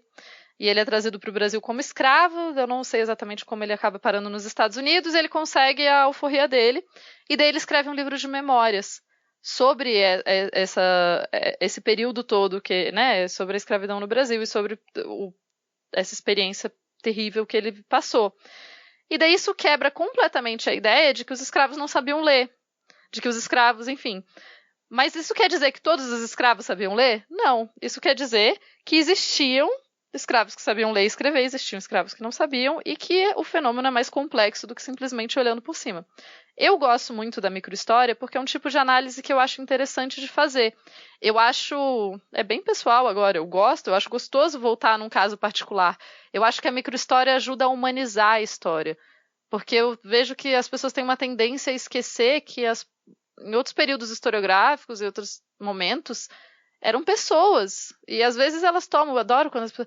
Mas por que isso aconteceu? Bom, tem um contexto social que vai interferir no porquê que as coisas acontecem, e tem o fator humano que faz besteira, toma decisão errada, se apaixona, fica com raiva, mata alguém porque estava com raiva e fez errado, enfim. A história tá cheia de coisas desse fator mais humano. E eu gosto da microhistória porque, para mim, ela ajuda a humanizar a história. Ela deixa a história menos simplesmente essa visão geral e ela passa para uma visão mais do particular, do dia a dia, das paixões das pessoas e etc. E é uma visão que me agrada, mas é uma preferência pessoal. Não estou dizendo que é a melhor forma de fazer história. Inclusive, acho que você precisa de outras formas para elas se complementarem. Tem uma tendência a fazerem perguntas para pessoas de humanas, assim, você acredita em Deus ou você é um daqueles ateus das humanidades? Essa pergunta às vezes se complexifica na academia, que às vezes as pessoas perguntam assim, você acredita na verdade ou você é uma daqueles pós-modernos relativistas, né? A questão é colocada num termo em que você só tem duas posições, né? Ou você acredita na verdade com V maiúsculo e absoluta, ou você é um relativista pós-moderno. Agora, essa pergunta sobre Deus, sobre a verdade, é a pergunta sobre marxista. Você é marxista ou você é uma pessoa que... E aí, como que você vê essa história do marxismo na historiografia? E como é que esse tipo de pergunta acaba sendo feita? Porque parece que a questão não é você falar que não é marxista. O problema parece ser você complexificar a coisa. Quando você complexifica, fala, não, é marxista. Acabou. Porque só tem duas opções, né? Mas assim, pra mim, primeiro eu acho muito engraçado quando... debates que eram considerados completamente superados na academia, de repente as pessoas acham muito fantástico fora da academia, assim. É tipo quando as pessoas descobrem que Jesus, Horus, essa ligação toda, né, e vem me falar, pá, você sabia que os cristãos se apropriaram das festas pagãs, e daí parece que rolou uma grande conspiração de cristãos, e daí um dia eles se reuniram numa sala e falaram, haha, já sei, vamos nos apropriar das festas pagãs, e daí com isso a gente vai dominar a todo mundo. E sem pensar, sem perceber que o processo histórico é muito mais complicado do que isso. E que provavelmente as apropriações culturais vão acontecendo num processo mais orgânico, tipo... Uma festa começa a ser celebrada, alguém começa a celebrar ela, associar com um cristão, etc, etc. E aí você vai construindo isso ao longo de 100, 200 anos, 300 anos, 1000 anos. Essa perspectiva de período também as pessoas perdem muito quando elas pensam em história, né? Porque elas, voltando à Idade Média, é muito comum as pessoas falarem, na Idade Média acontecia isso. Tá, a Idade Média é um período de 1000 anos. Em qual período da Idade Média? Porque eu costumo virar para as pessoas e falar, velho, pensa na sua vida. Nos últimos 2 anos não aconteceu coisa pra caramba? Aconteceu. Pois é, na vida das pessoas da Idade Média também acontecia muita coisa em 2 anos. Só que como a gente olha daqui de trás pra frente, parece que não aconteceu nada, o que é ridículo. Mas essa pergunta, bom, vocês imaginam que estudando demônios e teologia e etc., uma pergunta que eu ouvi muito foi, mas você acredita em demônios? É a coisa que normalmente me perguntam e eu costumo responder que essa pergunta é irrelevante para o que eu estou estudando, porque Eu estou estudando se pessoas acreditavam 2.000 anos atrás. Se eu acredito ou desacredito, não é relevante para o fato das pessoas acreditarem há 2.000 anos atrás, né? Enfim. Mas eu vejo que esse problema da verdade é a questão que eu acho que os pós-modernos foram mal interpretados, mas que, como uma positivista enrustida, digamos assim. Por que eu gosto do positivismo, gente? É porque eu gosto de fonte, eu gosto de metodologia, eu gosto muito de algumas coisas que nessa interpretação rasa não fazem parte de uma historiografia pós-moderna. E, Você não tá enrustida não, tá? Você não tá enrustida não. É que a gente brincava na graduação que era a forma de xingar outro historiador é virar para o historiador e falar seu positivista. Nossa, xingamento, assim. E também já era um pouco um xingamento chamar de marxista. Por quê? Porque quando eu fiz faculdade, lá em 2006, 2007, 2008, enfim, quando eu entrei para a graduação, já era meio superado, já se entendia que uma corrente marxista de história, que tinha sido mais forte nos anos 70 e tal, que isso já estava meio atrasado, que já tinham outros questionamentos que tinham sido feitos, que a gente já tinha passado disso. Não que não existissem mais historiadores marxistas, mas que, assim, o marxismo como metodologia já tinha sido questionado em várias vertentes, etc. Aí eu acho muito engraçado quando as pessoas viram e falam, porque é marxista. Eu falo, cara, você entende o que é ser marxista? Não entende, né? Você não sabe porque tem visões legais do próprio marxismo. Mas, de novo, eu vejo isso como um problema estrutural da ideia de que a gente cresceu acreditando que existe uma verdade e que a ciência, entre aspas, vai te dar a resposta, sem perceber que existem várias respostas. É o problema da física quântica. Eu vou falar de coisas quânticas. Por quê? É o problema de quando viram para você e falam, porque a física quântica explica múltiplos universos. Eu falo, sério? Explica? Qual foi a faculdade de física que você fez mesmo para entender de física quântica? Porque física quântica é uma parada muito complexa. Coisas quânticas são muito complexas dentro da própria física. Só que a gente está condicionado a entender que ela dá uma resposta. Então, a física quântica, teoricamente, te dá uma resposta. Ela te explica um fenômeno. E, na real, aparentemente, ela explica absolutamente qualquer fenômeno. Porque tem, sei lá, coach quântico de reprogramação de DNA.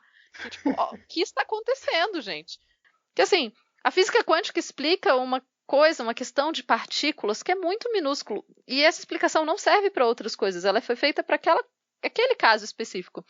Então, você não pode ser um coach quântico. Ou, sei lá, eu vi esses dias, sei lá, dieta quântica. Como é uma dieta quântica? Você emagrece e não emagrece ao mesmo tempo. Porque é isso que a física quântica fala. Ela fala que tem uma partícula em 2 estados ao mesmo tempo. A hora que você subir na balança que você vai descobrir se você emagreceu ou não. Eu vi esses dias sal quântico. Sal quântico. O quê? Como que é um sal quântico? Ele salga e não salga? Ele é sal e não é sal. Só quando você observa ele vira sal. Ou seja, não faz sentido. Só que a gente está tão condicionado a entender o mundo a partir dessa ideia de que existe uma verdade e as coisas complexas são péssimas, que a gente não consegue, né? Eu coloco a gente, pessoas em geral. Mas é porque, para mim, eu vejo que uma verdade é uma coisa muito mais confortável. É muito mais gostoso alguém virar para você e falar, é isso. Aí os seus problemas acabam, você não tem mais que pensar naquilo, porque é isso, e tá ótimo. E a gente não percebe que, existem verdades complementares. Basicamente, sei lá, existe o fenômeno da gravidade e existe o fato de que seres humanos precisam beber água para viver, porque, né, senão você morre desidratado. E as duas são verdades, as duas agem sobre o seu corpo como ser humano e ainda assim as duas estão corretas. Não existe uma única verdade universal. E aqui é um perigo, né? Porque para as pessoas que acreditam, por exemplo, para quem é religioso e acredita em Deus, Deus é a verdade universal e ele traz a resposta para tudo. Mas, assim, eu não vejo como, ou pelo menos, não só eu não vejo, né? A grande maioria dos teólogos também não vê como se absolutamente qualquer coisa que você pergunte, a resposta é Deus. Sei lá, né? Tipo, por que a maçã caiu do céu? Por que a maçã cai quando ela, né, cai para baixo e tal? Deus. Não, Deus permite que existam explicações para as coisas. Você pode acreditar que tem a mão dele regendo tudo, mas ainda assim, enfim. Resumindo, você é marxista. Pelo que você falou, você é marxista. Aparentemente, sou esquerdopata, marxista, comunista, sei lá, socialista e comunista ao mesmo tempo, que é uma coisa que não faz sentido, mas já fomos acusados de ser absolutamente as duas coisas. De novo, a simplificação. E é a questão do inimigo comum, né? Porque é muito agradável, e tem várias pesquisas que mostram que seres humanos são seres sociáveis. A gente quer viver em sociedade, a gente quer ter amiguinhos. E daí você acaba ignorando evidências quando para se incorporar num grupo e para fazer parte de um grupo.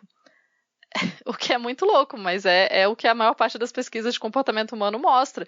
Então, que simplesmente confrontar as pessoas com evidência não funciona para convencer elas. E, ao mesmo tempo, é muito agradável quando você faz parte do grupo entender o você e o outro. Então, o outro é o errado e absolutamente tudo que ele não concorda com você, ele tem que ser o outro.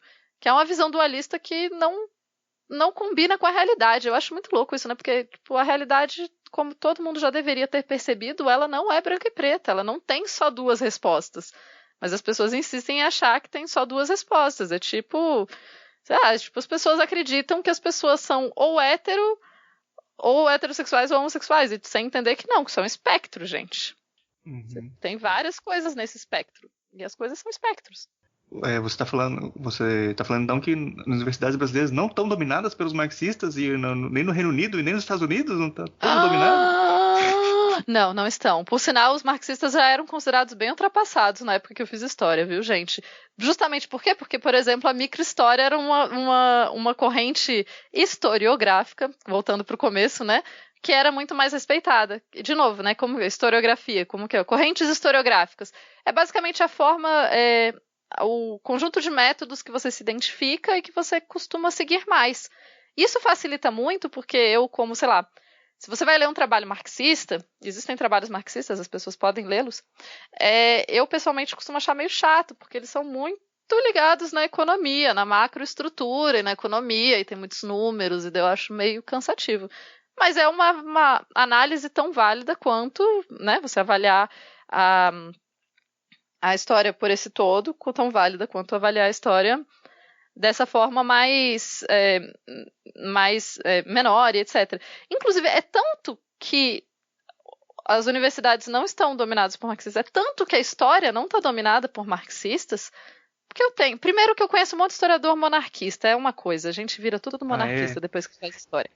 Depois... Sim, será, né?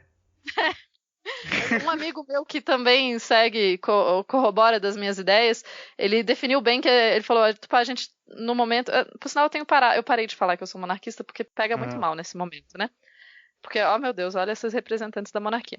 Mas além disso... Eu costumo, quando alguém fala de monarquia, eu costumo falar assim, que eu só entro na brincadeira se for, tipo, o representante do Brasil for, tipo, sei lá, o cacique Raoni, alguma coisa assim. Mas se fosse essa turma aí, eu não quero, não. Não, e assim, mas uma coisa que as pessoas esquecem é que, embora a gente tenha vivido por um grande tempo com a ideia de direito divino dos reis e monarquia e tal, as monarquias, elas não são entidades em que, tipo, tem o rei, ele manda em absolutamente todo mundo e não existe forma de tirá-lo. Gente, qualquer análise de 50 anos de qualquer sociedade com reis... Os últimos 50 anos não, mas vamos colocar. Qualquer análise de 200, 300 anos de uma sociedade com reis, você vê que muda muito o rei. O rei é assassinado, o rei morre de forma inesperada, o rei é substituído, o rei escorrega da escada e bate a cabeça. Acontece essas coisas, sabe? Então, assim, monarquias são muito menos... a ideia toda de uma monarquia é muito mais a ideia que é um poder também baseado... A população está dando o direito para aquela pessoa de governar, e não simplesmente aquela pessoa tem um direito mágico e transcendental de governar as pessoas. Então as pessoas não entendem profundamente monarquia. E na monarquia você tem a vantagem também de transformar a coluna de fofoca em coluna política, né? Você pode fazer a fofoca sobre os reis e virar coluna política. Eu acho que é um sistema altamente defensável hoje em dia. Na real, não, eu acho assim, eu costumo dizer que monarquia seria ótimo em alguma instância, por exemplo, eu não estou dizendo que monarquia é o sistema perfeito, porque não é, gente, não é. Por sinal, ainda não existe um sistema perfeito. A gente já tem uma família no poder, então tá ótimo. Mas assim, pensando na família real, que, meu Deus, que vergonha da família real brasileira. Mas pensando na família real brasileira, a gente já paga impostos para eles, né? Então eles podiam fazer algo em troca desses impostos e gerar fofocas. Mas gozando, tipo, sei lá, essa necessidade personalista que, em geral, a média do povo brasileiro tem, que você precisa de uma grande figura messiânica que vai te salvar. Então, a gente vê isso no Lula, a gente vê isso no Bolsonaro, a mesma angústia de uma figura messiânica que te salve. Essa figura messiânica que vai te salvar não existe. Mas, enfim, se a gente tem um rei, essa energia de figura messiânica, ou uma rainha, né, podia ser focado no monarca. E daí a gente podia ter mais tempo para escolher representantes que não precisassem ser essas figuras messiânicas, que fossem, né, governassem efetivamente. Mas enfim. Melhor ver o filme do Pelé. Né? Depois que o Pelé morrer. A minha visão monarquista, ou como diz o meu amigo, nós somos necromonarquistas, a gente defende a volta de Dom Pedro II. A monarquia póstuma. Mas assim, quando você pensa sei lá, pensando só nos meus professores na história. Eu tive professores de direita, inclusive eu tinha um professor que ele falava uma coisa que eu achava muito interessante. Ele virava em sala e falava, gente, eu fico muito ofendido quando vocês falam mal da elite, porque assim, eu não sei se vocês repararam, mas vocês são a elite intelectual do país. Então, assim, vocês estão falando mal de si mesmos, ponto número 1. Isso também não era uma época que a universidade... nós estamos ruim de elite. Isso não é uma elite intelectual. Mas ele falava, e além disso, eu ganho tanto que me coloca dentro da parcela tanto X da população, logo, de novo, eu sou elite. Ou seja, eu sou a elite que vocês estão criticando. Parte das pessoas que estavam criticando também era elite. Não que as elites não devam se criticar, devem. Mas assim, só para demonstrar que eu tive professores, na verdade uma parcela considerável dos meus professores era de direita. Durante a minha graduação, eu vi mais de uma greve em que os professores da história não participaram, porque eles estavam tipo, historicamente isso não está funcionando, a gente está fazendo outra coisa. Eu não estou falando desse momento atual, estou falando de outro, mas assim, só para dar como exemplo de que se tem uma coisa que a academia brasileira ou a academia de qualquer lugar não é simplesmente de esquerda. Fora isso, assim, é porque as pessoas confundem ser hostilizado por ser de direita com ser hostilizado por não ter pensamento crítico. Porque é diferente, assim. Eu conheço gente de direita que não é hostilizada porque tem posicionamentos claros e embasados. Eu posso não concordar com os posicionamentos das pessoas, mas eles são claros e embasados. Agora, eu conheço gente de esquerda e de direita que não tem pensamento embasado nenhum e que, né, enfim, daí vai ser hostilizado mesmo. Não estou também defendendo a prática de hostilizar coleguinhas em sala de aula, mas acontecia. Então, eu vejo assim que a visão principal de pessoas que falam que a universidade está tomada por pessoas da esquerda e tal, primeiro de pessoas que não foram para a universidade, mas eu conheço pessoas que estiveram na universidade e falam isso, e eu olho para elas e eu penso, mas você fez a universidade comigo, você teve professor A, professor B, professor C, que não eram de esquerda. Mas eles vão falar que esses professores não tinham voz dentro da universidade, que quem dominava são os outros, né? Né? Porque eles não tinham voz, eles não foram contratados para dar aula, eles não estavam dando aula, eles não participavam de conselho. Eu acho muito louca essa história, sabe? Eu entendo que as pessoas falam, não tem voz e não sei o que e tal, mas, pô, tem. Você aprendeu. Cara, um exemplo fácil, na minha opinião, é que o meu antigo orientador, a gente tem opiniões políticas completamente opostas. Completamente opostas. Em níveis, assim, muito opostos. Mas ele não deixou de me orientar, ele não deixou de analisar o meu trabalho, etc, etc, porque a minha opinião política era outra. Inclusive, eu brincava, eu nunca fui, efetivamente, eu não sou uma pessoa comunista, eu sou de esquerda, mas o comunismo não é a resposta que eu acredito ser ideal para o país. Nem para o mundo. Mas, enfim, eu ia com uma blusa, tipo, de Cuba nas reuniões do grupo de pesquisa, eu brincava que era para lembrar ele de que a gente não estava do mesmo lado. E isso nunca impediu que a gente tivesse um diálogo acadêmico. E eu acho que as pessoas esquecem que é possível ter diálogo acadêmico com posições diferentes. Na verdade, deveria ser possível ter diálogo com posições diferentes em qualquer instância. E é saudável que a gente tenha visões políticas diferentes numa universidade. Porque a universidade serve para isso, para a gente debater. Para outras coisas também, né? Mas produção de conhecimento e tal, vem a partir de debate.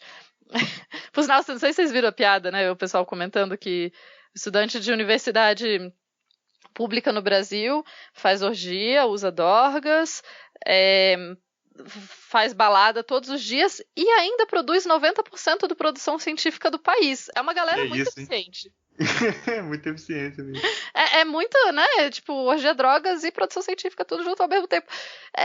Essas inconsistências que eu acho muito louco, né? Eu vejo essa acusação da universidade vem de um ódio da própria universidade.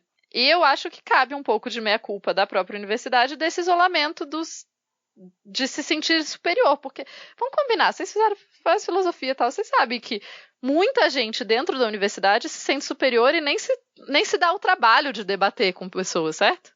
Uhum. Então, assim, quando a universidade se sente muito superior, muito monamura, assim, né? E não preciso debater com o resto da população, não é de se espantar que o resto da população não entenda a universidade, não entenda o que a gente faz. É um processo, né? E vamos lembrar que conhecimento universitário sempre foi uma questão de elite. Tem pouco tempo que as universidades no Ocidente surgem mais como uma questão de elite. Quem vai para a universidade é elite. O conhecimento é um conhecimento de elite. Aí que eu acho mais louco ainda as pessoas acharem que é todo mundo marxista, né? É muito... Sei lá, eu sempre me pergunto assim, eu falei, sei lá, você analisou a produção científica dessa universidade, aí você leu os trabalhos e você fez uma tabela e chegou à conclusão que eles são mais marxistas? Eu não sei de onde você está tirando essa visão. Quer dizer, eu sei, é da ideia de que você quer, né, enfraquecer a universidade. Mas, de novo, não está baseado em método, em fontes, em análise correta, não vou nem dizer análise correta, análise consistente de dados. Tupá, mas no futuro, daqui uns 1000 anos, o pessoal vai recuperar esse podcast e os historiadores da microhistória vão perceber que aqui no Brasil tinham burgueses monarquistas. Então vai ser... Tinha burgueses monarquistas, mas a gente... É outra coisa que eu acho que as pessoas esquecem, assim, sei lá, seres humanos não necessariamente fazem sentido e são consistentes com todos os aspectos da vida deles. E isso é uma coisa que a gente tem que entender, assim, então... Tem que entender também que existem dicotomias, existem erros, existem inconsistências no discurso de qualquer pessoa. No meu discurso, por exemplo, por muito tempo eu sempre falei, eu gosto da monarquia, sou fã de Dom Pedro II, não sou fã em outros aspectos, mas assim, provavelmente teria, é possível que eu tivesse votado no plebiscito a favor da monarquia, se eu tivesse idade para? Talvez. Sinto um problema muito sério com a nossa família real. Nossa senhora, que problema sério essa família real, né? Oh, meu Deus do céu. Pelo jeito, os genes não passaram do Dom Pedro. Mas assim, sei lá, o Conde Dan estragou. Não, aí começa a falar de família real, tem muita fofoca. Não vamos entrar nas fofocas, não. Porque senão... tem briga dinástica. Tem. Não, e os genes não passaram. Essa... Não foi isso que eu quis dizer. Não foi isso que eu quis dizer, só deixando claro. Mas assim, eu acho que eu sempre brinquei muito com a coisa da monarquia e tal, eu falava muito e ultimamente eu realmente não falo, porque eu acho que o momento histórico que a gente está vivendo não está permitindo tanto brincadeira mais. Infelizmente, assim, o sarcasmo, esse tipo de coisa se perde muito nesse momento que a gente está vivendo. Então, não dá para defender a monarquia nesse atual momento do Brasil, não dá para defender a monarquia. Não dá para dizer que... Não dá para você levar o debate para... Quando você ainda tem que fazer um debate básico e conversar com as pessoas sobre o que é verdade, e se você acredita em uma única verdade, enfim, como que você pensa nessas coisas, quando você ainda está nesse debate de base, não dá para você debater a parte da monarquia. Melhor, vamos ficar com a democracia, que é o que a gente tem de melhor nesse momento. E não é bom, né, gente? Mas é o que a gente está tendo. Tem uma coisa importante no que você está falando agora, porque um ponto de vista irônico parece ter sido o ponto de vista dos narradores geral em certo momento de contracultura. Ser irônico é ser engraçado e nenhum compromisso com construção democrática em nenhum sentido. E tem o sucesso, essas histórias, como é que é politicamente incorreta, histórias politicamente incorretas, filosofias politicamente incorretas. E tem uma mania de construir narrativas irônicas que não constroem nenhum senso de nação, por exemplo, né? Até que ponto que esse ponto de vista também ele tem que ser combatido também não só nesse momento, mas nessa ideia de que a gente pode construir com esses pontos de vista. É louco, né? Porque a ironia, eu gosto muito de ironia, eu gosto de sarcasmo, eu aprecio esse tipo de humor, mas ao mesmo tempo eu vejo, assim, quando você fala, vou fazer uma história politicamente correta, eu odeio isso, mas enfim. Quando você a ideia original de você mostrar que a história não é tão arrumada, a ideia original de mostrar que aquela figura heróica que foi construída, aquele ideal do século XIX, nisso os positivistas estavam errados, mas construir aquele ideal de esse grande salvador, essa pessoa incrível, maravilhosa, perfeita, que tem todas as qualidades e tal. Quando você faz uma história em que você vai falar mais dos podres, do humano, das inconsistências dessas figuras, eu sou totalmente a favor. É o que eu acredito como uma forma de aproximar a história das pessoas, usar o humor. Eu acredito em tudo isso. Só que aí a gente volta para aquele problema. Então, assim, uma coisa é você desconstruir mitos, até porque, né, mitos são coisas que não existem, né, gente? Vamos deixar as coisas claras, assim, né? Tipo, um ser mitológico é tipo um ser que não existe na realidade, né? Então, tudo bem. A partir desse exercício de semântica, cabe dizer que, assim, então, você desconstruir mitos, você falar, então, brinco que eu falo que eu gosto do Dom Pedro II e tal, mas é preciso entender que o Dom Pedro II não é um santo, não é um deus, não é uma pessoa perfeita, não é nem talvez uma pessoa muito agradável. Então, assim, o herói não é... Eu sou a favor dessa ideia de desconstrução do herói, de entender que, por sinal, ultimamente, né, gente, é difícil ter herói, porque ainda mais homem. Foi uma feminista que atacou, né? Tipo, toda vez que você tenta admirar um homem, aí dá errado. Batia na mulher, sempre tem um pequeno detalhe, entre aspas, que não é um detalhe. Mas, de qualquer forma, eu acho que cabe essa reflexão de, tipo, tá, você precisa de um herói? Por que a gente precisa de um herói? Ou será que a gente não pode entender essas figuras que a gente admira, mas dentro das próprias inconsistências delas? Tá tudo bem. Então, a ideia de você fazer uma história um pouco irônica, uma história que questione valores, que questione o que já está estabelecido como o real, como o correto, como a verdade, isso é legal. Mas aí a gente cai no outro, né, no outra coisa, que é você questionar e tal, e fingir que só existe, voltando à ideia de Dom Pedro I. Todo mundo fala mal do pobre Dom Pedro I. Dom Pedro I era um mulherengo, era um devasso, um brincalhão, um molecote, não governava, enfim. Aí tá. Aí você só passa essa perspectiva, você tá fazendo tão mal quanto as pessoas que só passavam a perspectiva de um grande herói, super legal, que fazia tudo correto. As duas estão indo pelo mesmo caminho. Eu vejo as duas como dois lados da mesma questão, assim. Agora, quando você coloca nuance nas coisas, é legal. Agora, se você simplesmente constrói uma nova narrativa, que é o que esses livros de jornalistas várias vezes fazem, eles constroem uma outra narrativa que não se baseia em fontes e não se baseia. Eles só não se baseia em fontes, parece que não se baseia em fonte nenhuma. Não, a gente volta para aquele ponto de antes, de que se baseia em algumas fontes só para comprovar o que é o seu ponto de vista. Então, esse para mim é o problema. O problema não é você ser irônico ou ser engraçado ou você questionar coisas que parecem que já estão estabelecidas no mundo. Até porque, né, a gente volta lá no começo de que eu sou super a favor que a gente questione coisas que já estão estabelecidas no mundo. O problema todo é como você vai fazer essa crítica. A história precisa ter crítica.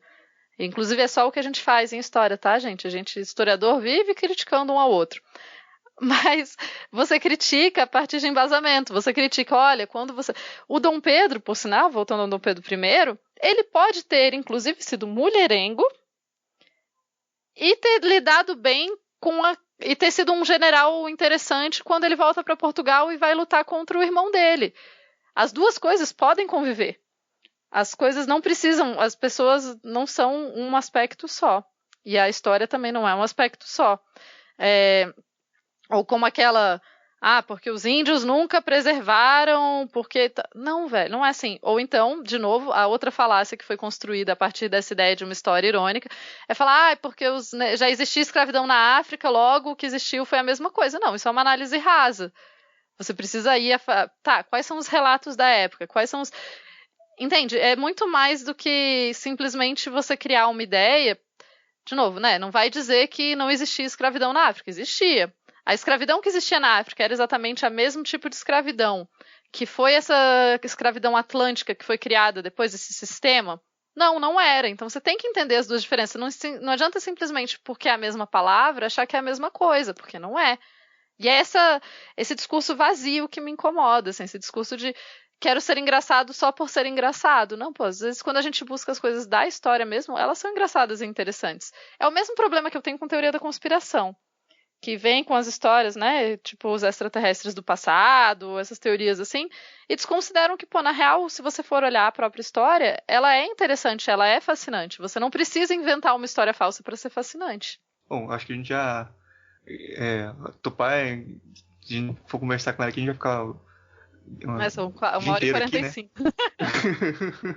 É muito interessante, acho que a gente pode convidar você outras vezes aqui pra gente ter outras conversas, né? Definir outros temas. Bom, mas aqui no final nessa parte final do programa, a gente tem uma proposta de fazer sempre as 3 mesmas perguntas para os convidados, pra gente depois fazer alguma comparação e fazer um compilado e tal, futuramente. E essas perguntas, a primeira pergunta que a gente sempre faz para todos é: o que é filosofia? Então, né, essas perguntas muito fáceis, assim. O que é filosofia? Para mim, a filosofia é a estrutura, é a base de estrutura de pensamento de absolutamente todas os outros tipos de conhecimento. Não sei se foi muito claro isso, mas para mim a filosofia, ela é o que estrutura qualquer outro tipo de conhecimento, embora ela seja uma... Vocês da filosofia se ofendem quando a gente chama filosofia de ciência? Só pra saber, assim, não quero ofender ninguém. Não, essa ofensa é quântica. É a mesma questão da história. Mas, assim, pra mim a filosofia é muito essa... É uma forma de estruturar o conhecimento e de estruturar o saber. Então, a filosofia, pra mim, não tem necessariamente que ser a filosofia da universidade, embora, de novo, né, positivista em alguma medida, não sou... Positivista parece um xingamento, a gente usava realmente como piada na universidade. Mas eu vejo como uma forma de padronizar o conhecimento, considerando que a gente vive numa sociedade ocidental em que o saber da universidade é um tipo de saber que é o mais aceito e etc. E que ele, a partir daí, a gente tem formas de fiscalizá-lo, entre aspas, dentro da universidade, para que não saia simplesmente se falando absolutamente qualquer baboseira.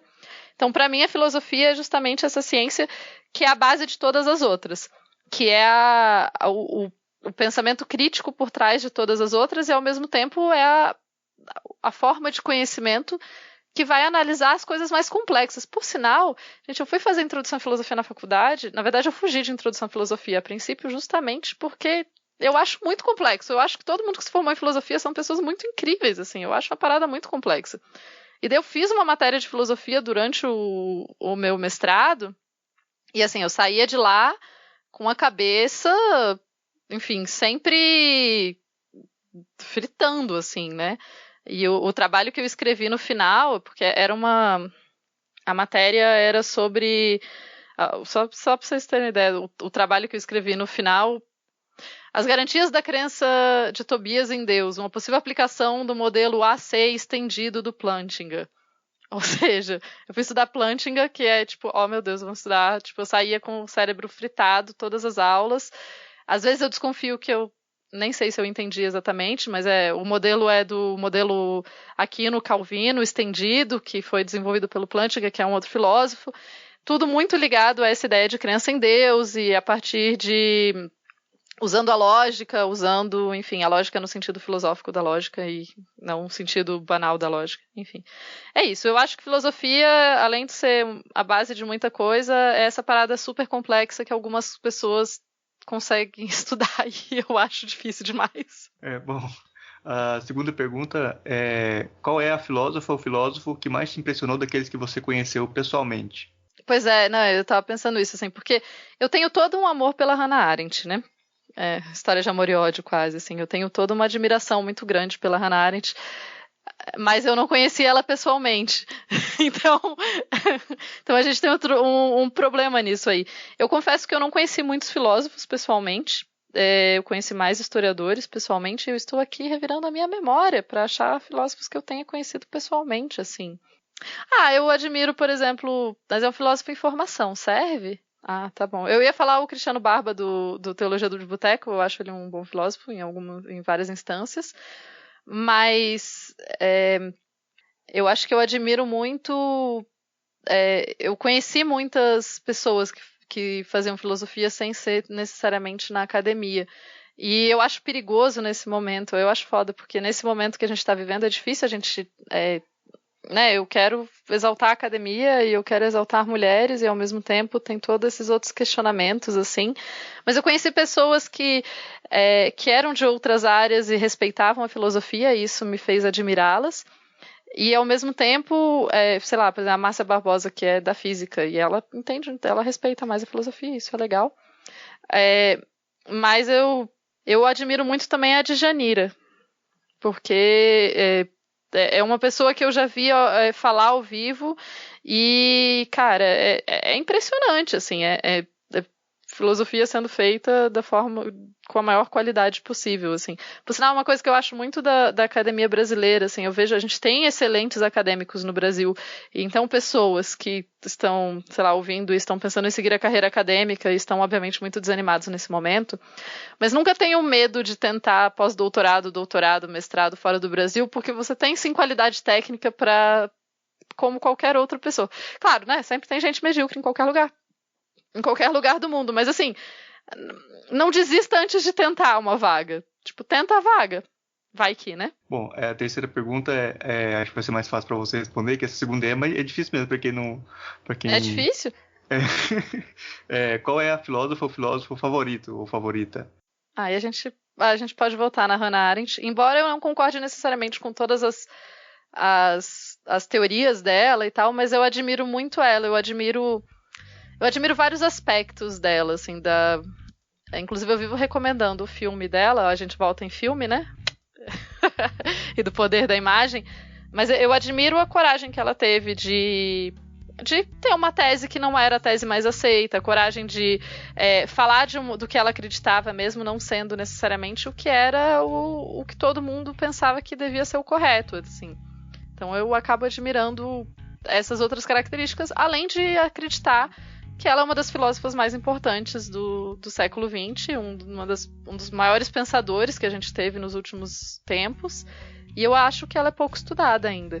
Eu sei que ela é bem famosa, mas assim, eu ainda acho que você pergunta nas escolas, sei lá, ensino médio, assim, a média das pessoas não sabe quem é. E eu acho que a média das pessoas sabe quem foi Nietzsche. Então acho que tá faltando aí propaganda da Hannah. Eu acho e também da Hannah Arendt, eu acho que tem muito também de muita gente que sabe, já ouviu o nome, mas não sabe nada do... Pois não, e confunde totalmente a ideia da teoria dela do mal, né, assim, achando que isso não tem, enfim. Mas eu acho fantástico a forma como ela desenvolve a teoria dela do mal e como, né, vê o julgamento de um nazista.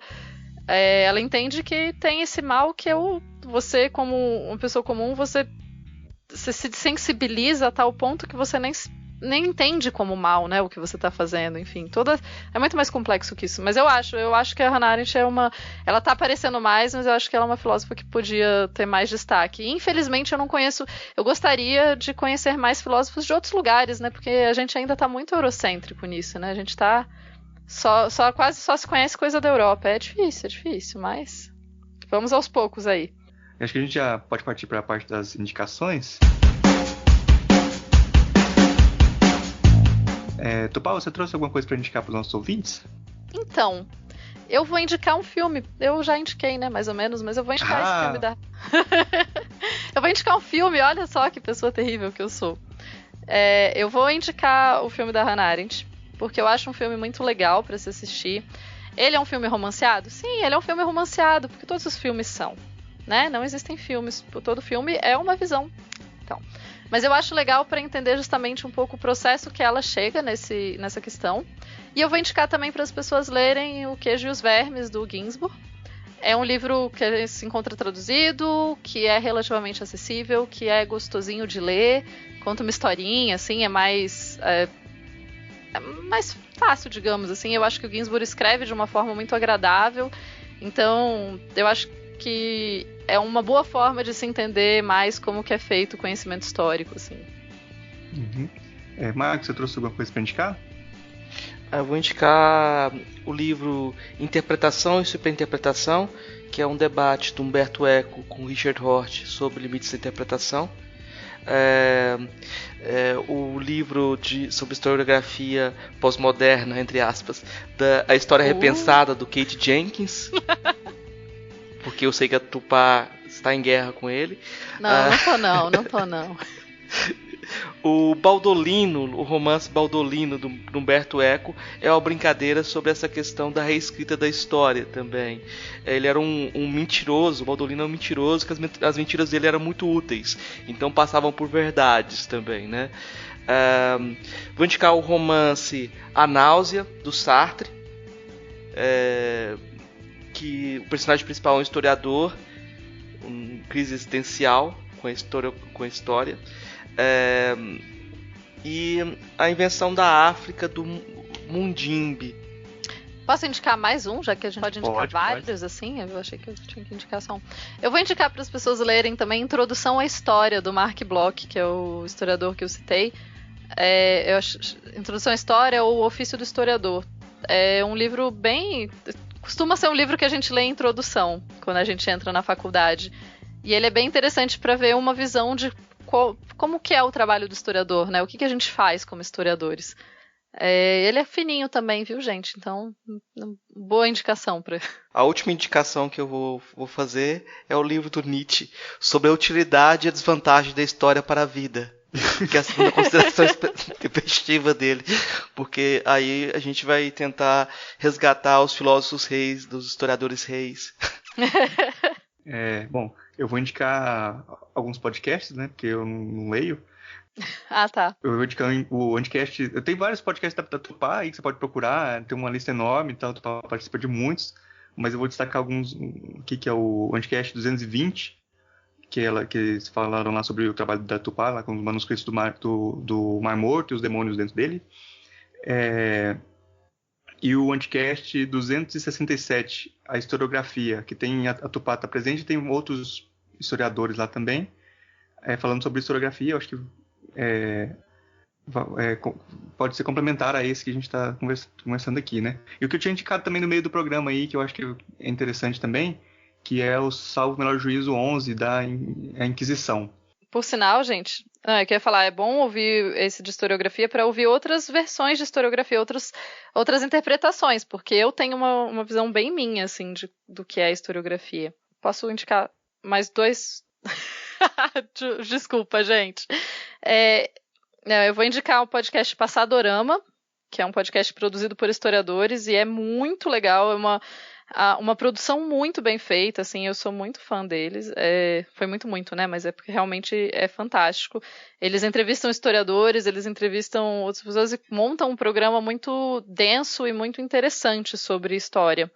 E só para vocês terem uma ideia, os títulos, você tem, por exemplo, sei lá, um sobre opinião, tem um episódio sobre distopia e ficção. Acabou o Amor, que é sobre o amor e como que o amor foi visto, a sedução da ordem, o que é notícias falsas, enfim, eles abordam temas, mas de uma perspectiva historiográfica, o que eu acho muito legal. E eu vou indicar também um podcast que eu gravei, muito autoindicativo, acho meio esquisito, mas eu vou indicar de qualquer forma. Sempre faço isso. Eu vou indicar então um episódio do Pode Entender, que é um podcast que fala sobre... É um podcast de divulgação científica e que entrevista pessoas de todas as áreas, e a entrevista que eu dei para eles é muito legal. É toda modéstia à parte, assim, sabe quando você faz uma coisa que fica tipo, caraca, isso ficou muito bem feito? Não tô conseguindo achar o número, mas não tem tanto tempo assim. Enfim, mas Pode Entender 20 e tanto, eu acho. Acho que é sobre os manuscritos do Mar Morto também, é o 29. 29, né? Acabei de achar aqui. Esse mesmo. É sobre manuscritos do Mar Morto e demonologia. Eu falo bastante sobre a profissão de historiador, na verdade, nesse episódio. Então, eu acho que é legal de ouvir, assim, quem tiver interesse em ouvir mais sobre esse tipo de coisa. Uhum. É bom, a gente está chegando aqui no final do programa. Eu queria agradecer muito aí a presença da Tupá. Foi uma conversa muito, muito agradável, muito massa, muito boa mesmo.